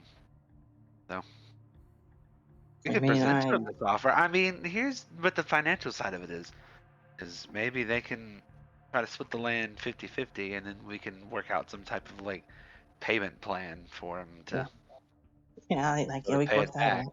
And I'm also thinking too, like because it is 15 for his tax and all that from his job.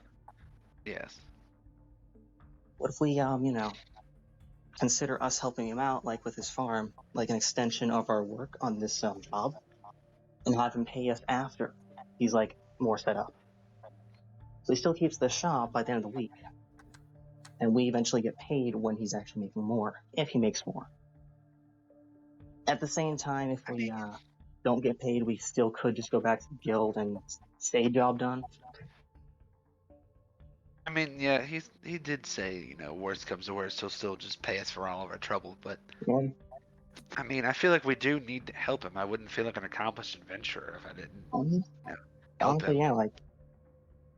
And to be completely honest and fair, though, I didn't expect my adventure to be a financial adventure, and not. I mean, go out I and will fight admit, some this is monsters. actually. I mean, like I said before, this is a lot more interesting than sitting around all day just cleaning.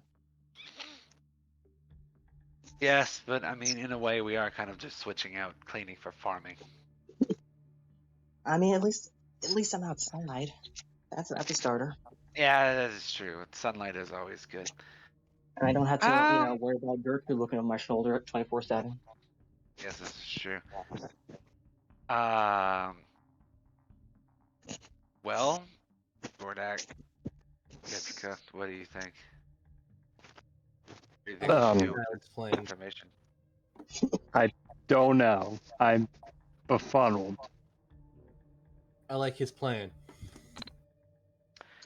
I think we should go with that. I think we need to negotiate maybe like a payment plan in between the two, and then we'll split the land 50-50, and we'll work our tract Yeah. while the other farmer works the This other tract. kind of Because seems clearly, not.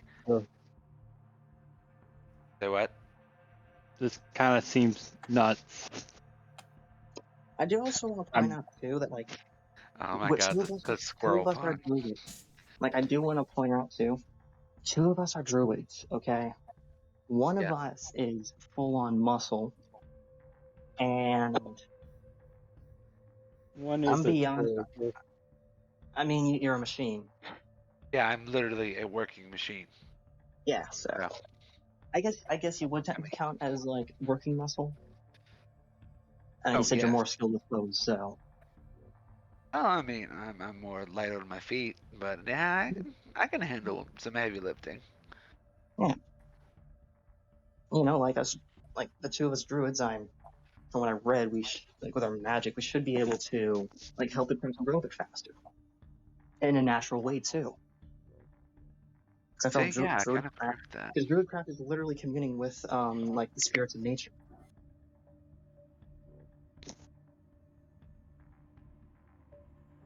Yep. You know, this sounds like a good plan.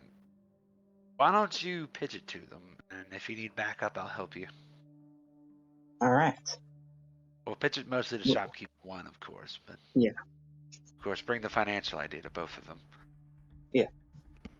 Okay. So All right. with that we kind of stop huddling. I turn around, I look at the shopkeeper. I'm like, okay, shopkeeper one. One of the issues you said was you don't have enough hands to do all this work, right? Yeah. Okay. What if the four of us were to help you with farming? No payment needed. Okay. I mean, the only payment we probably would ask for is the payment for that you offer the work. But even then, we don't need to collect that right now. We could literally collect that in a week, maybe 2 weeks. You could use what you have now to keep your shop open a bit longer. We help you grow more crops and the whole payment, and we can also work out the whole payment plan with shop. Okay.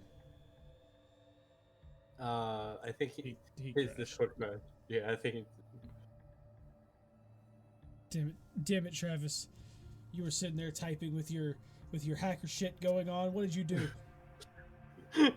I all I did was literally put in the D&D. Ethelwyn explains plans. Gordak, I like your words, Magic Man. Oh That's my all god. I did. Orem is just sitting there eating chicken tenders for no reason. He's a robot too. Yeah. Let's see. Rolled a 4 on what the fuck just happened? Donald, you want to come in here and then continue?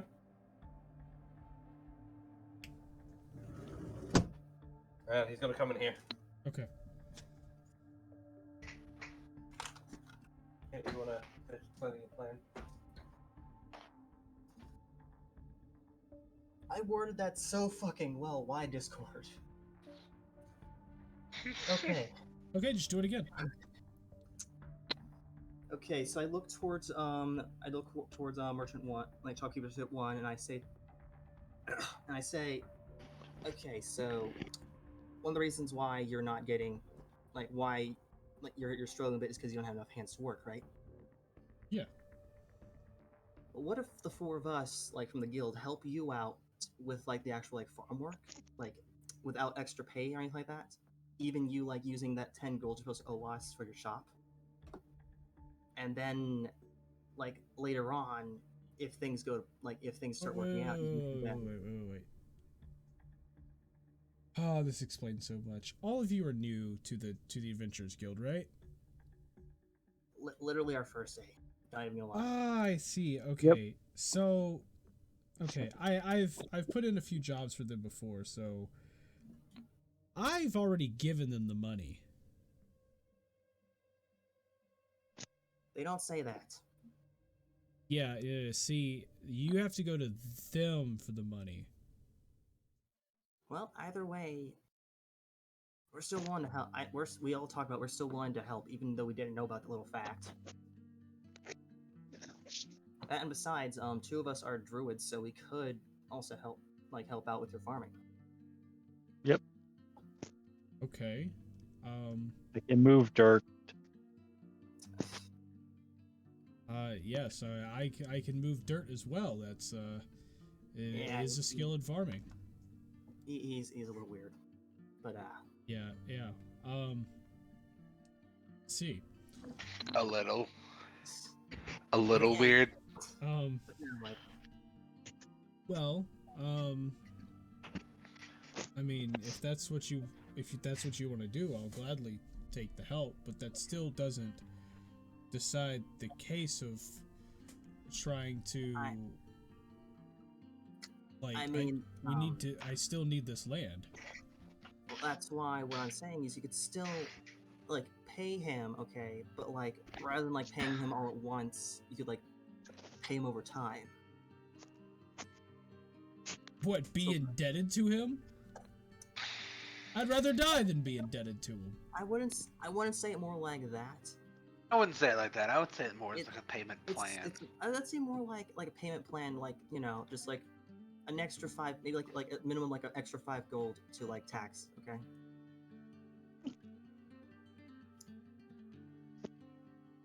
I mean, if you want the land, Because sometimes you need to put your pride aside. Yeah. Although in all Just fairness, take this for your business decision. Yeah, though I do want to say in all fairness, if like you can't pay it all in like a timely manner, he could just like evict you from the land, because You could do more than evict me. When you buy land, you're the lord of the land. Anything that happens on the land is your responsibility, and thus also means that if I step on his land, he can simply just go and he could just simply go say that I was trespassing and have me arrested. Shopkeeper 2, be honest with me, would you actually do that? Well, if he didn't pay me, then yeah. Even if he was able to like pay half of it? Well, yeah. If he wants to pay me some up front now and then the rest of it later, I'm fine with that. But if he misses a payment, I'll gladly kick him off my property. But would you say he's trespassing if he doesn't give you, like, if he does at least give you like part of the payment?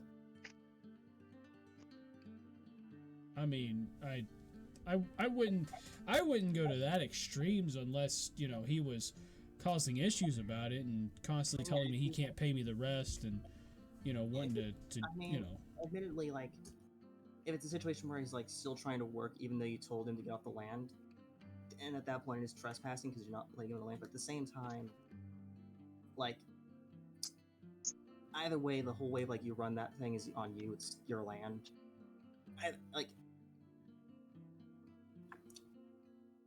Either way, like I feel like you could probably pay like the 5 like at least 5 gold like up front, because that'd still give him enough to keep his shop open, and then like he keeps making money from his shop, gives you 5 gold each week or whenever.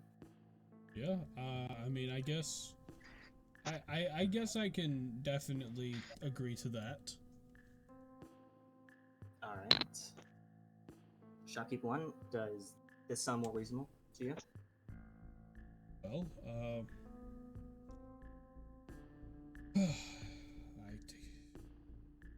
it seems I don't really have a choice, so I guess so. All right, then I guess the best thing to do is to have you two shake hands and like call it a deal. Make it official.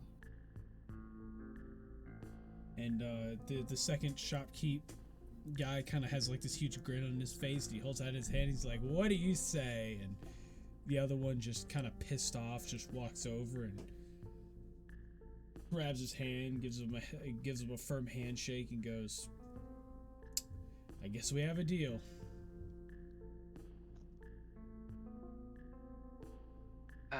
Well, good. Now I'm glad that's finally settled. Now, Simon. Now I guess we have to go to work. Yep. Cool. And so, with them making a nice little deal,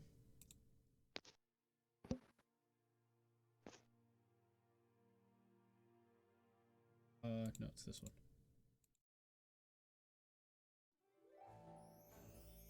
And with that, you end up having them to, you have them to kind of strike a deal there, and you move on to the next. You move on to the next day. You end up at the shopkeep's place, and you come to arrive to work. He takes you to the little garden he has out back, and you help him with that. A couple days pass, and you're able to, to help dispute it.